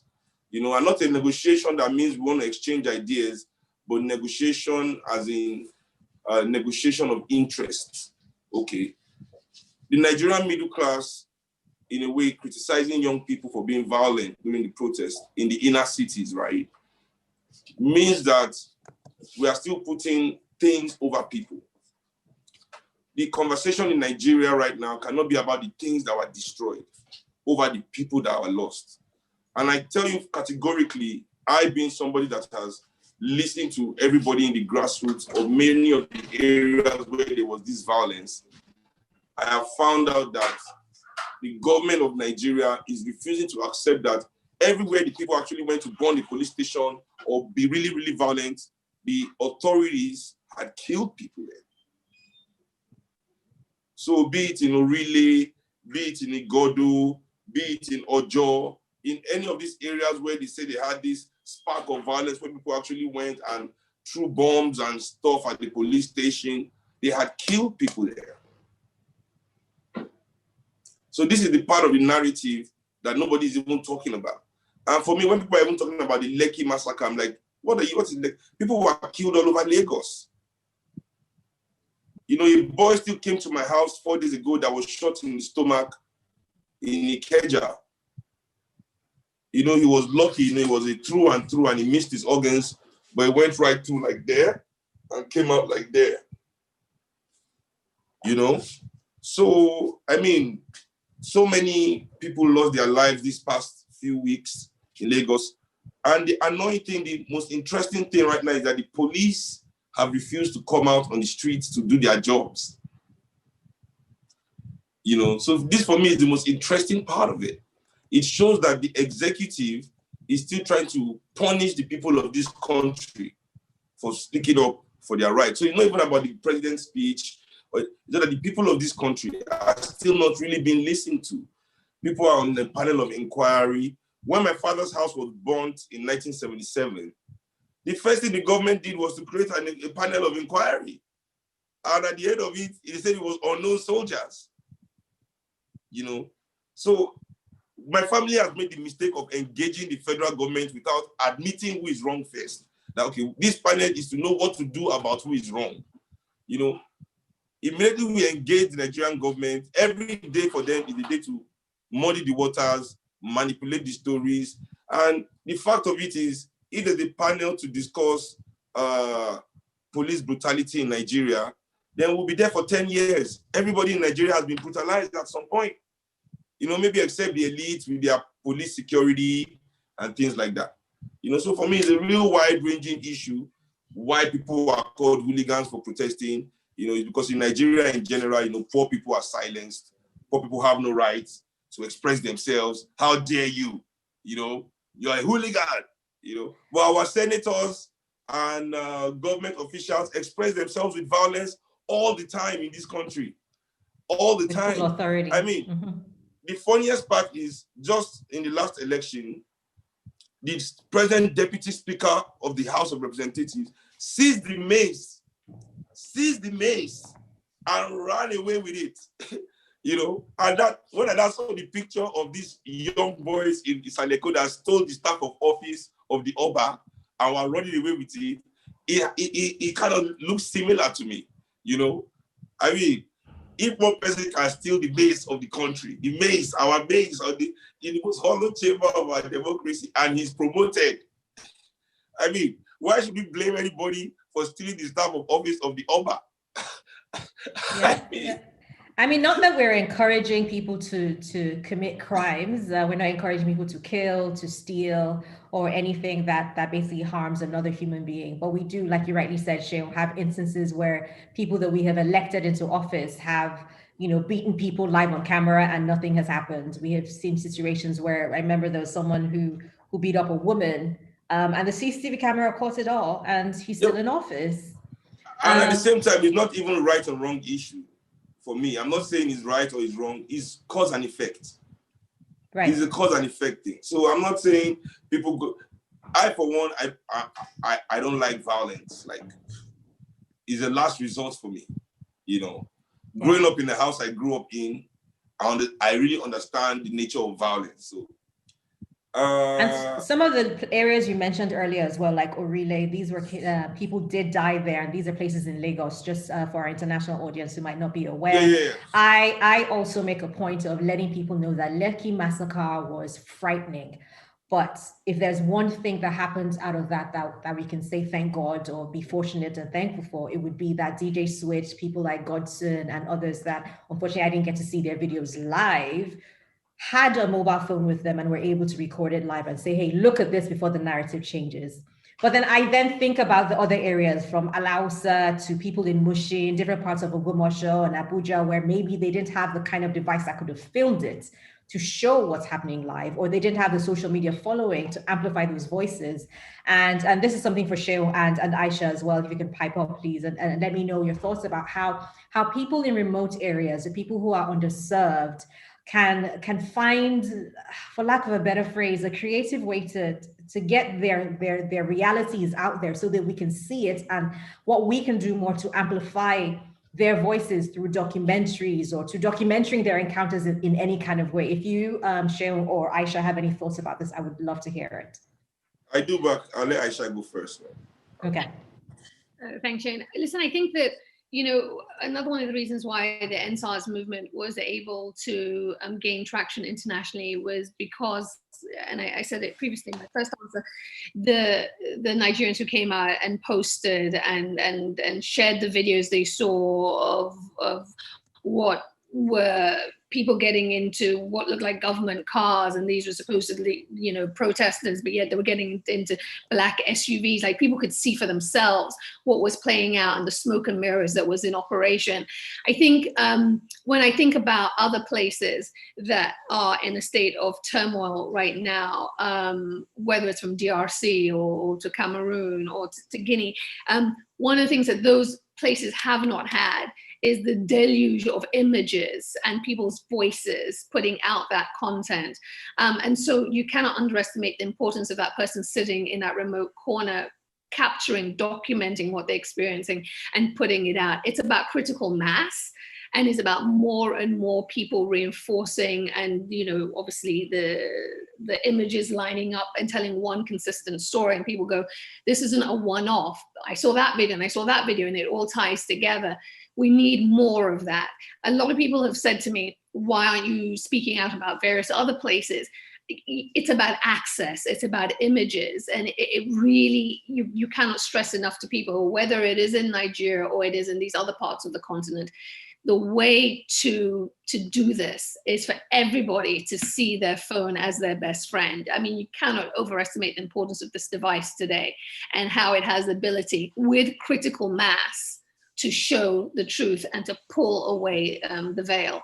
So, I mean, to me, again, it comes back to tech. We're leaning into our tech. And also into our own minds. That kind of, we need also a mindset shift. We also need that belief that our voices matter, our stories matter, and we'll no longer be silent in the face of oppression and wrongdoing. Sheil, to you. Yeah, thanks, Aisha. very importantly, also, we have to understand how expensive data is in Nigeria. You know, I think our data costs here are some of the most expensive in the world, you know, and our salaries are some of the lowest. So I think it's difficult for the poor people in Nigeria to get online and express themselves. You know, usually they come to us to understand what to know. With their limited data, they want to go to the people that influence them, people that they love, people that they look up to. You know, but where the Nigerian people have been betrayed is that those people for a long time have been aligned with the oppressor. You know, so for a long time, they've played the role of distractor. You know, I know everybody is screaming today how, you know, Nigeria is bad and how we just realized it on two Tuesdays ago. You know, I think the problem with Nigeria, right, is that the middle class, the influencers, we that have been able to find some comforts within oppression, you know, we found it very easy to forget the poor people of this country. So you find that throughout the continual attack for 21 years of this democratic government on poor people in this country, you don't find the middle class going on strike, you know, when anything happens to them, except it concerns us. So maybe there's increase in fuel and we all have to pay extra, then we align with the poor to say, no, we don't want to pay for extra fuel. Or there's a SARS, you know, who stop our friends in their Benz and also stop poor people. And we too, in our Benz, we kind of get affected. So, but we must begin to realize that there are so many things that we must not keep our eyes on the ball for. Not for any reason, but so that our nation can grow in a way that it represents the potentials of everybody. So what am I saying? I'm saying we should now finally realize that we must concentrate on public education, because that is what educates the poor. Because private education is not going to save us from the scourge of ignorance. As we've seen, when the masses, the poor citizens of Nigeria rose up, you know, they rose up against the middle class also. A lot of my friends feel bad about it. And I say to them, well, it's true. But the truth is this, we are also the bankers that launder their money, right? We are the police and we are the army and we are the teachers and the lecturers in the university that don't teach well and the VCs that destroy the university budget and spend it on whatever they like. And we're in the education board and we're the minister's aides and we're the civil service. I mean, the Nigerian civil service is so corrupt. Oh my God, you know, and we are there, you know, so we are the buffer through which oppression gets to the people. We are the conduit. You know, it is through us that they are oppressed. So there's no way they will come for their oppressor and not come through us as well. So we must organize on their behalf. They cannot really afford to organize. If we do not use our skill, our little resources and pull it together and organize to enlighten the people so that they can, you know, really understand what is going on and see that we are in allegiance with them to create a better nation, then what happened just now is just like a dress rehearsal. Because the poor people of Nigeria right now, they are no longer scared. Trust me, I've been talking, I've been going around. They are no longer scared. They're just waiting for things to pop off again. Can I just jump in there and just say, Sharon, I hear what you're saying, and I think there's some truth in that, in the need for a kind of coalition between the, you know, the poor and the middle class. But, you know, I see no reason why the poor should really effectively trust the middle classes. As you say, largely have in Nigeria have been the gatekeepers to bigger ills. And I really think that, I guess I'm moving towards a vision of an Africa where people don't need moderators or they don't need interlocutors, that they speak their own truth. And I take your point about cost in terms of gaining access to these platforms, but our hope is that in different ways, whatever it is, the barriers to entry in years to come, because I don't think that people should need to pass their concerns through, you know, the middle classes. Yes, you know, again. No, that's not my point. That's not my point. I said we should create platforms that can help them express themselves politically, because you know it is difficult to organize under this level of poverty. Agreed. Agreed. If we don't want to be seen as oppressors ourselves, we must be engaged in that process. If we leave the poor people of Nigeria to engage by themselves and coordinate by themselves without our own assistance or allegiance, then whatever they create will also be against us, And well, maybe there are some people that enjoy the status quo in Nigeria. Maybe there are some people that benefit from the status quo in Nigeria and would never align with the poor people of Nigeria. But those of us that do not, and we are the majority, we are the majority. Most of us are one sickness away from moving back to the village, one tragedy away from moving back to the village, one job loss away from moving back to the village. Many of us are paying our children's school fees by borrowing money. Many of us are here in Nigeria, even though we've got good jobs, we are borrowing money to pay our rent, to fix our car, but we have to keep up appearances because of how poor people are looked at in Nigeria. So we need to all drop, all of us, we've been trained to be aspiring elites. Everybody can make it, keep going, hey, but we need to open our eyes and not fall for that okie doke anymore and realize that what we can all comfortably achieve, right, is a comfortable life. Not everybody must achieve that. The thing that our education, our transportation, our feeding, our shelter are no longer the things that affect the poor people of this country. So can I say then, Shum, just to add on to what you're saying, that if we do take all of these things on board, both what you're saying, what Aisha said as well, which I hear are very salient points, but then how do we move from the version of activism we've experienced now? And one of the reasons I asked Aka and Osas this question earlier as well is like, what was different about NSA's protests? I mean, on the one hand, it's the fact that, and this tacks on a little bit what Aisha said, is like, on the one hand, for the first time, there was a movement that had no leader. And anytime anyone came out from the government and said, we want to talk to your leader, there was no one to pay off. It was a matter of, these are the things we would like you to do. Do it. Let us see that it's being done. If you want to address us in the same way you address us whenever you're running for elections, which is you stand up on the podium, you talk to all of us. Let us all know what's going on. And so in addition to that, I want to know what else can we do to move on from this new, can I call it a new version, new wave of activism we're experiencing in Nigeria?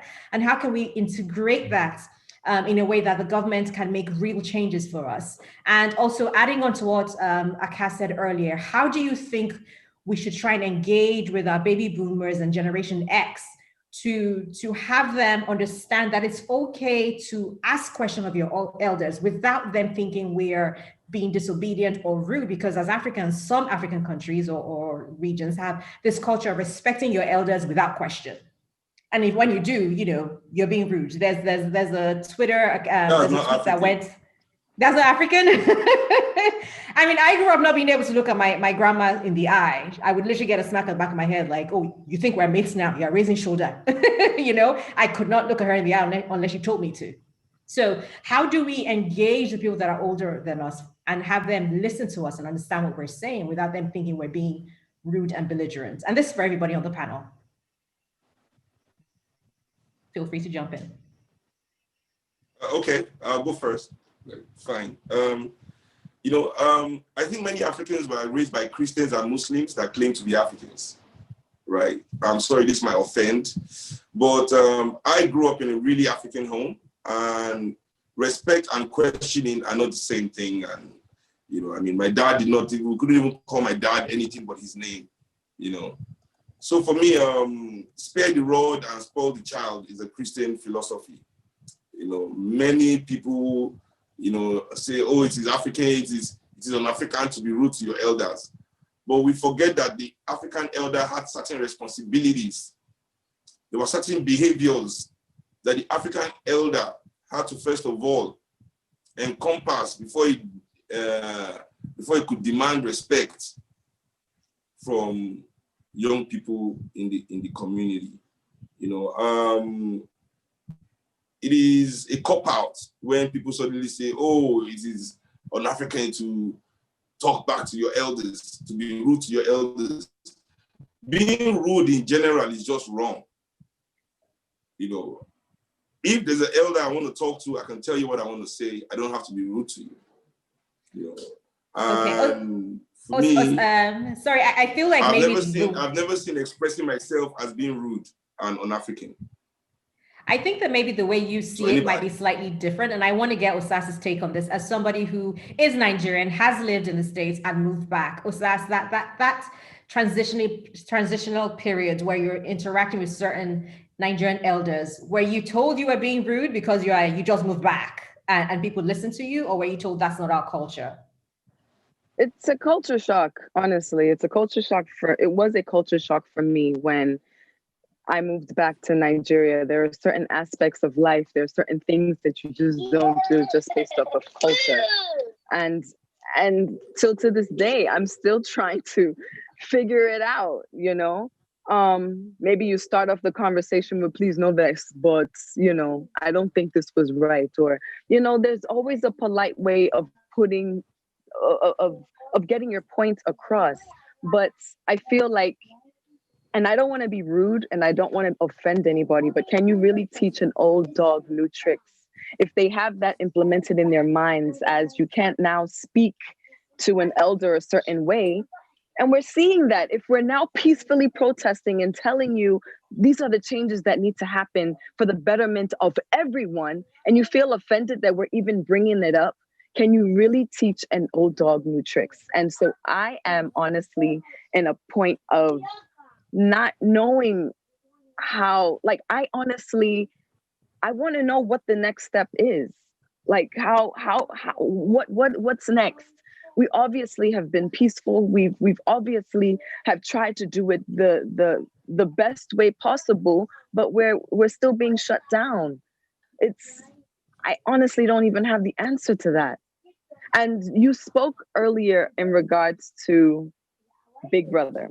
I just wanted to quickly say, just even as an individual, you go to where the opportunity is.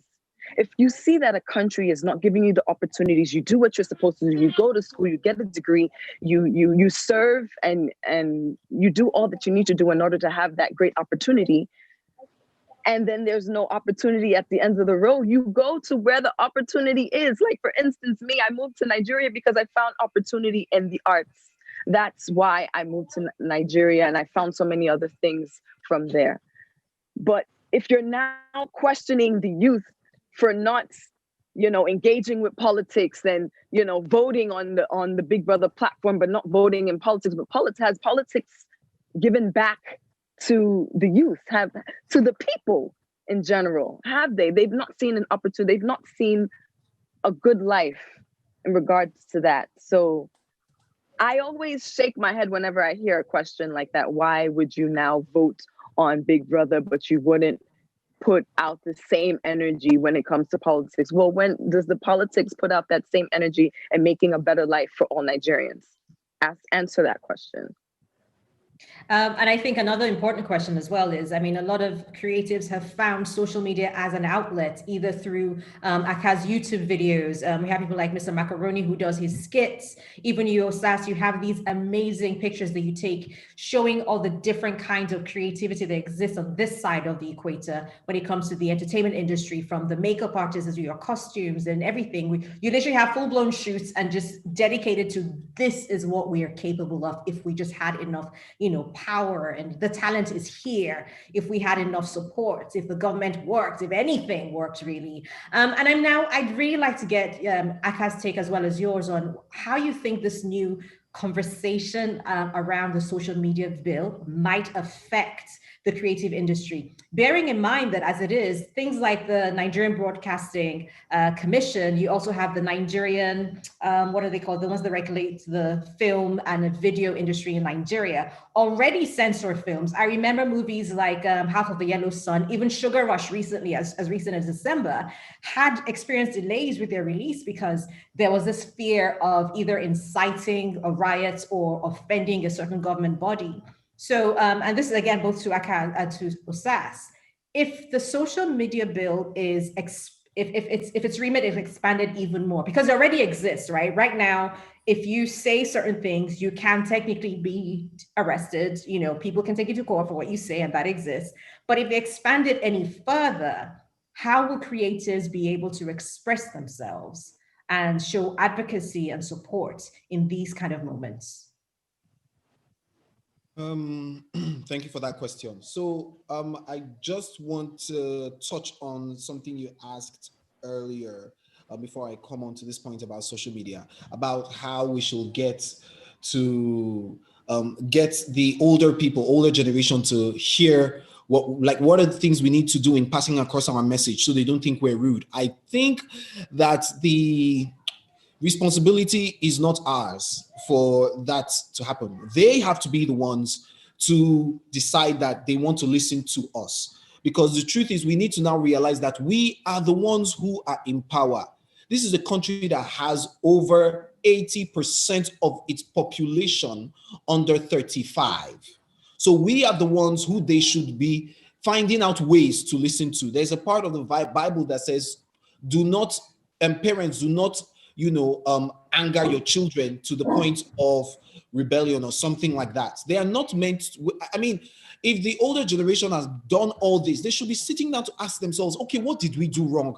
How can we listen to our children? What can we do to get them on the same page with us? How do we see how we can get their dreams, to be, to actually be actualized? So I feel like it should be their responsibility. It should be them looking for ways to connect with us and listen to us and hear us out and, not fail again. But yeah, I think that's what I got to say on that. I mean, this man, what's his name? Desmond Elliott, in that video at the plenary session at the House, was saying culture is dying. Why should children be insulting the elderly ones? And I was like, that is all you have to pick from all that has happened since the Lekki shooting? And I asked a question on my vlog and on my channel, and I was like, is it African culture for a mother to bury her child or for a father to bury his child? Is that part of the African culture? Is it part of the African culture that the elder eats before the younger? Since when I was a kid, I used to see that, I used to hear it that, oh, mama no dey chop before pikin chop. But now, that's what's happening. The political elites go and eat all the money. Then the change that remains is what they now give to the nation to find a way to make what we can from it, which is wrong. I just feel like that is oppression, not culture. It is oppressive, and it is from pride that people say, oh, you can't talk if you're not a certain age. It's just because they don't see the younger generation as equal to them. And it's just a way to just keep the minority out of power so that it can keep them in control. Now, moving on to social media. You said something there that I'd like you to explain in English, because we do have an international audience here with us. So your pidgin, mama no dey chop before pikin. What does that mean within a Western context? No, it just means, mothers, our mothers don't eat before the child. I mean, in a case where someone is, there's hunger in a home, the father, the mother should allow the children eat from the plate first before they decide to eat. So may I ask then, and with that, and I mean no shade at all with my question. Does that mean then that with this gotta catch 'em all we're doing, aka Palice Pokemon, and that people are doing, and they're discovering that some people are packing food allegedly and deciding to use it as birthday chops for other people? Are you saying that's not a thing that should be happening? It shouldn't be happening. And it's one of the things I also touched on, on my YouTube channel. It shouldn't be happening. And then the reason the traditional media is reporting it as Nigerians looting COVID palliatives. No, they are not looting what belongs to them. You can't steal what belongs to you. You can't take what belongs to you. They're taking what the politicians looted from them.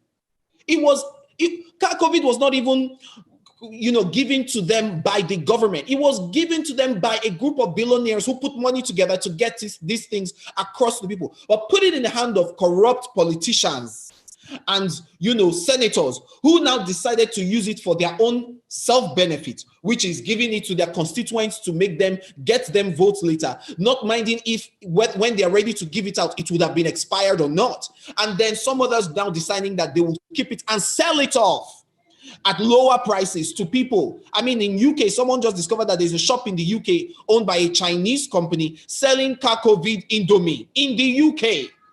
So if you don't know what It's Cacovid is, it's preposterous. God. Cacovid is it's a coalition against COVID-19. It's a private sector-led initiative, which, if you forgive my biblical analogy, in my opinion, I think it's supposed to be like, you remember that time in the Bible, for those who were forced to study religious education in school, like I was, and I didn't want to. But remember that time in the Bible where Joseph essentially had to prepare for the famine that was coming for about 7 years. And you create warehouses of this food and you give to the poor and the needy and the hungry when they need it.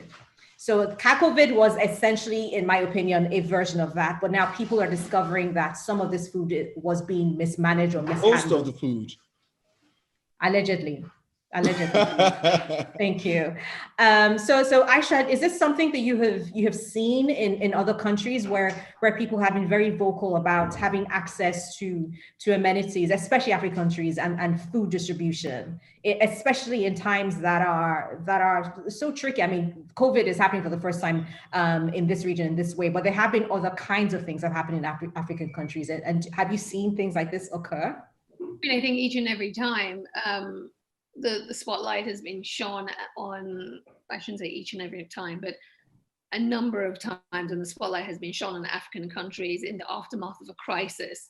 We have seen that the goods that were meant to bring relief to the citizenry never ended up in the hands of the citizenry. I mean, we have seen that before. I mean, in Sierra Leone, my own home country, I mean, some Nigerians like to abuse me and say I'm always abusing Nigeria for what goes wrong. But, I don't back away from saying when it goes wrong in my own country. During Ebola, a lot of the money that was sent to the country to help with relief didn't make it to its intended destination. Money that was supposed to be used to buy ambulances and the like, when, it happens far too often. And I'm with Aka on that point of, we just need to stop caring about whether people feel offended. I think if you're asking legitimate questions, then those questions should be asked. And we are not responsible for how you take that question. We are asking for the facts, for the truth, and we have to take a stand for accountability. And that goes in Nigeria, and all of this Indomie that has been found and allegedly was going to be misappropriated. It comes down to South Africa, where we're seeing that issue there around COVID and COVID relief and misappropriation with the ANC.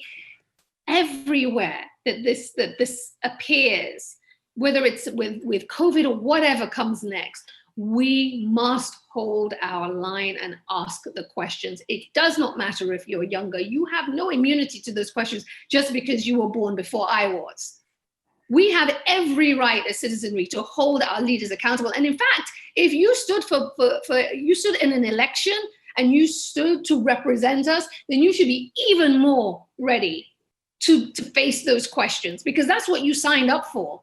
So don't say now that you've signed up to represent us and to be held accountable, and now that we ask the questions because we're younger, we shouldn't ask the questions. That's what you signed up for. That's the compact. That's just part of the deal. So whether it's in South Africa, or whether it's in Sierra Leone, or whether it's in Nigeria, wherever, or whether it's in Kenya, wherever, we should ask the questions.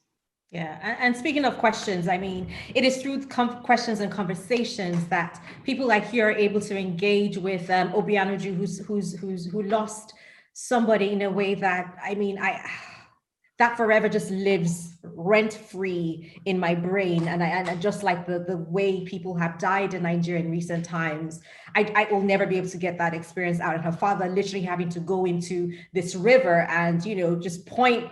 There's this fish we have in Nigeria. I mean, everybody has catfish, but we call it point and kill. And there's a way that delicacy is, and the way they describe, oh God, now I'm getting a bit emotional. I apologize. There's a way they describe how the father had to go and essentially just I'm so sorry, had to go and identify or hope to find, you know, his son. And you said something earlier about how we really need to document things, and with people like you who have found ways to, you know, outside of your professional platform, even in your own personal platform, you know, through your Instagram lives and all sorts, are able to document things that we might not have physical videos for at the time it happened, but to bring it to the spotlight. And I think we need to learn how to do that more as creatives.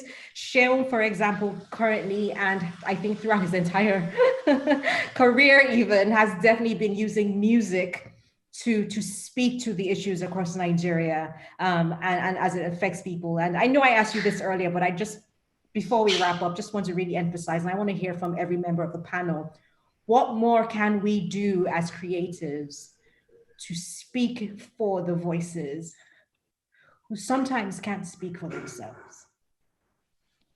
So I'll start with you, Aisha, and then Sheol, sorry.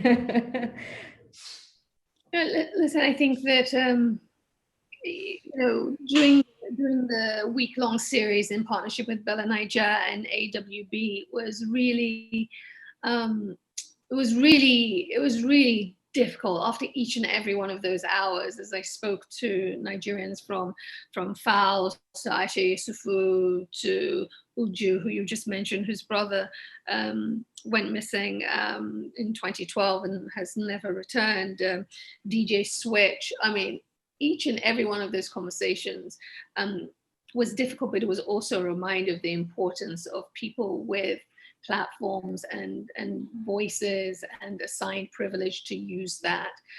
What do? We keep our eyes here. It's hard. We're all battling so much input. So many things are happening in our lives, and there's so many things happening around the world. But, you know, we have to commit to this continent. You know, as Africans, it rests with us. It does not rest with other people to hold our leaders accountable and to press for change. So we've got to hold this line, and it is, whether it's doing, you know, IG lives, whether it's writing op-eds, whether it's making documentaries, whether it's appearing on these panels, whether it is, you know, whether it is raising money to help those who want to stand in elections down the line in Nigeria in 2023, it is doing what we can in our own creative ways to keep the spotlight here and on the continent as a whole.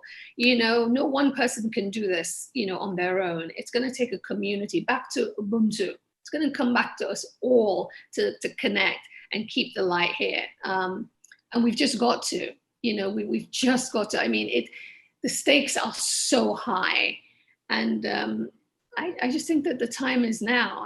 What else are we waiting for?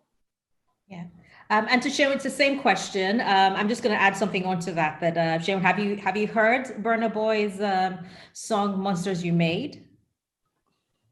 Yeah. Permit me to just read out a little bit of that for those who haven't heard this. I'm just going to read a quick excerpt, and it says, "It's like the heads of the state ain't comprehending the hate the oppressed generates when they've been working with slaves, when they've been working like slaves to get some minimum wage. You turn around and you blame them for their anger and rage, put them in shackles and chains because of what they became. We are the monsters you made."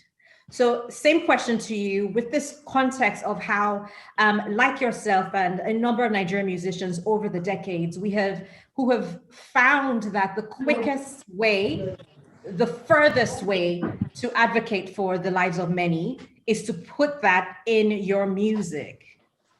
Do you think there's more? I mean, impossibly more that could be done? And if so, how? Well, I think, you know, it's good he mentioned, like, I don't really know the lyrics of the song, but it makes a good point when he talks about working like slaves for minimum wage. You know, I don't really think it is about even just how we work. There's an issue with authority in Africa, not even only in Africa, in all Black communities.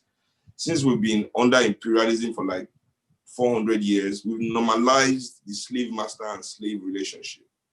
So everybody in authority sees themselves as a slave master, and we all have to relate to them like they're slaves. So when people talk about this thing, it goes back to this question you asked before about, talking back to people being seen as disrespectful.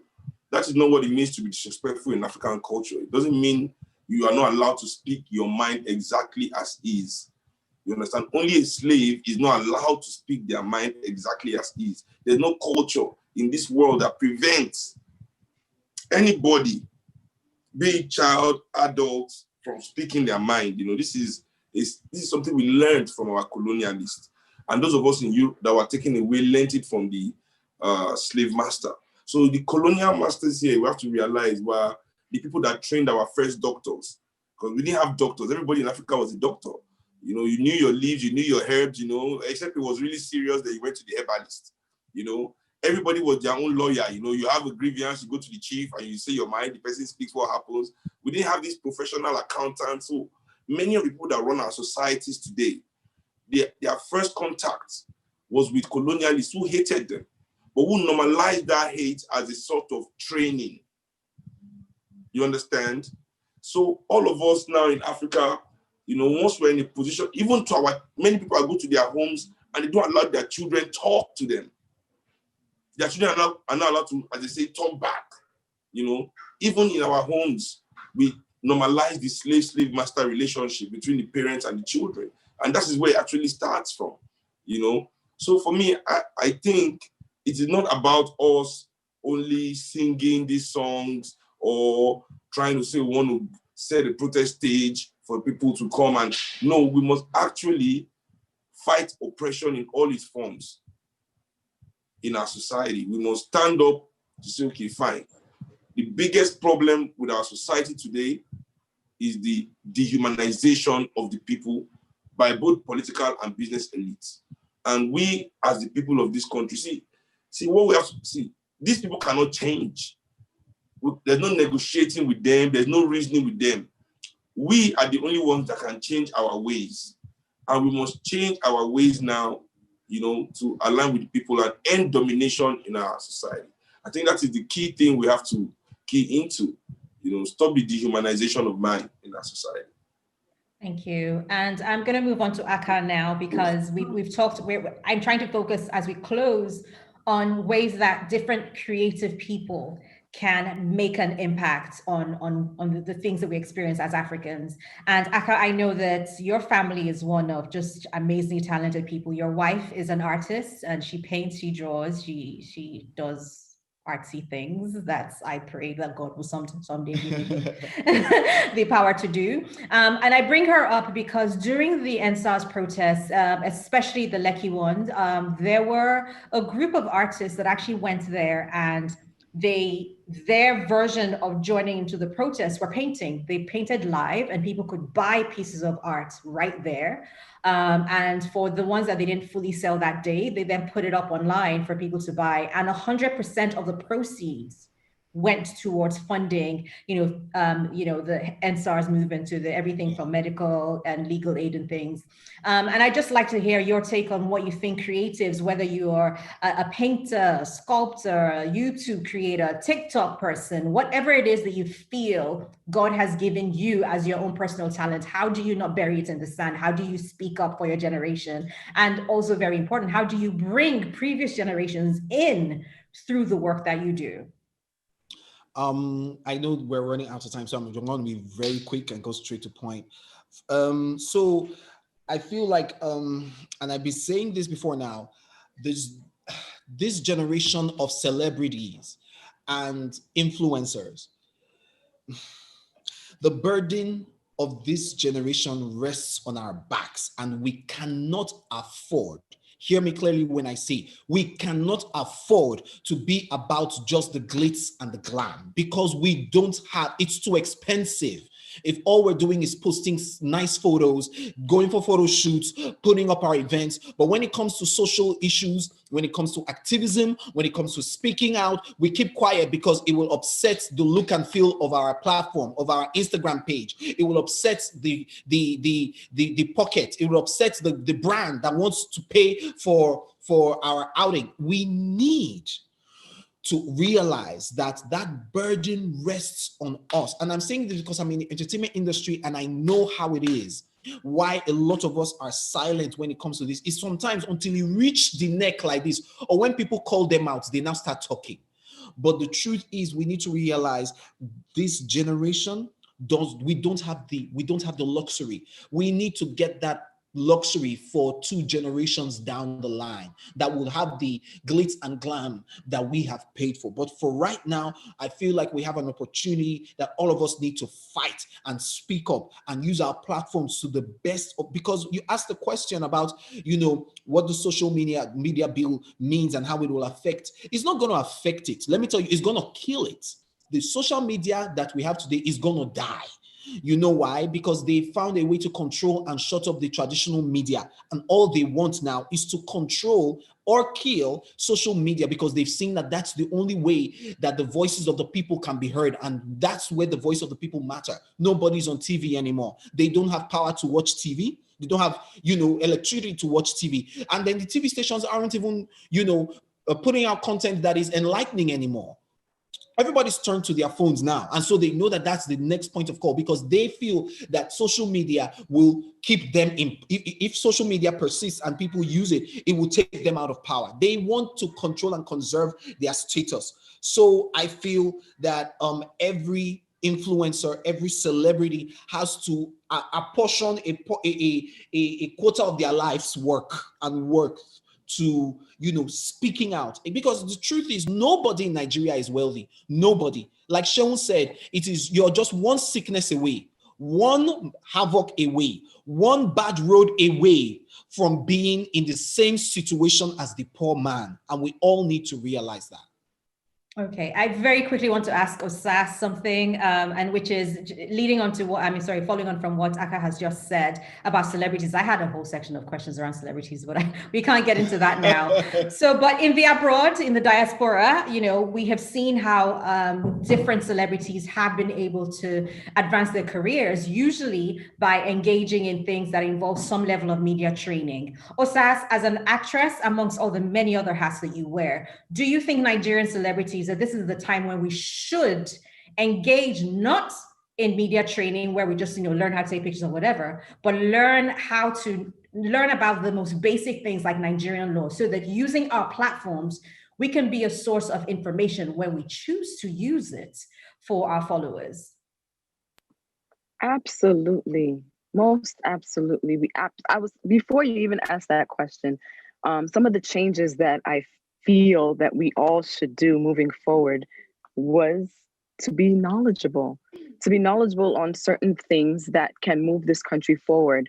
When politicians or whoever asks questions or try to shut us down, have the knowledge to be able to educate our fellow, Nigerian or whoever on certain things that they are always trying to push down, to cover up, to not speak about, to shut away, We have to be knowledgeable, and we have to have the strength, if we want a better future, to push that narrative, to keep pushing that narrative and not being afraid. It is scary.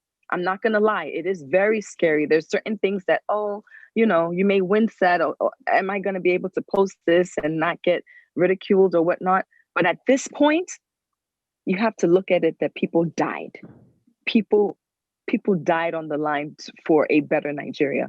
So speak up, keep pushing, don't give up. I feel it. I feel the change. I feel the energy all over the world. It's not just in Nigeria. Everybody is talking about it. Everybody feels the change is coming, and we can't quit now. We just have to keep pushing.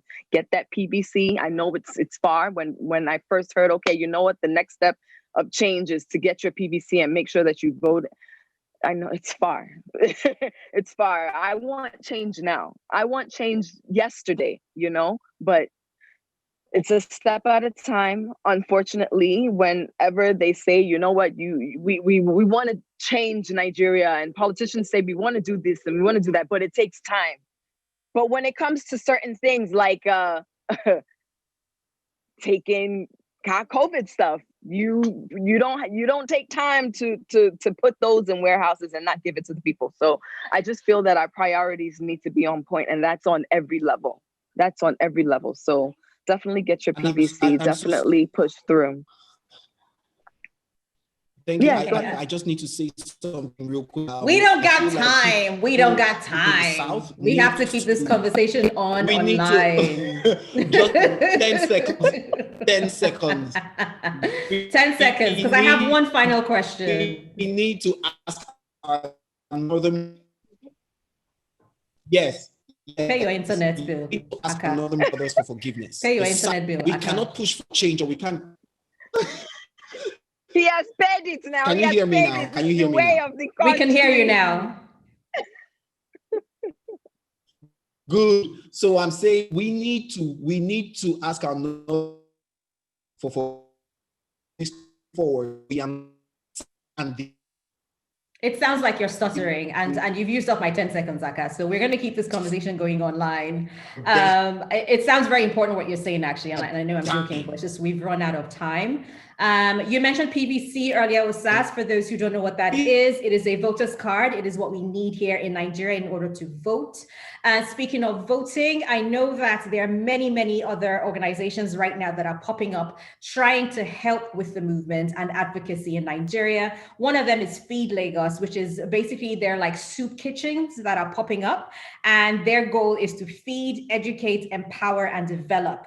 There are other groups as well, such as I know the guys, the We Move, they have a hashtag. They did a video recently as well. Shane was part of the panel, I believe, on that, and other organizations that are popping up, such as that are trying to push the conversation forward. And I'd like to end with this final question, and Sharon Kuti, if you could please just answer this. What can these organizations, including Youth Party and citizen collectives like We Move, what can they learn from older generations of leaders and activists, or even from your experience of activism, as to the importance of having and keeping these kinds of conversations going beyond whatever happens online? Because we don't all live online. And like you said earlier, Shane, as well, not everybody can even afford the data to be online. So what should we learn? And that would be my final take-home message from you today.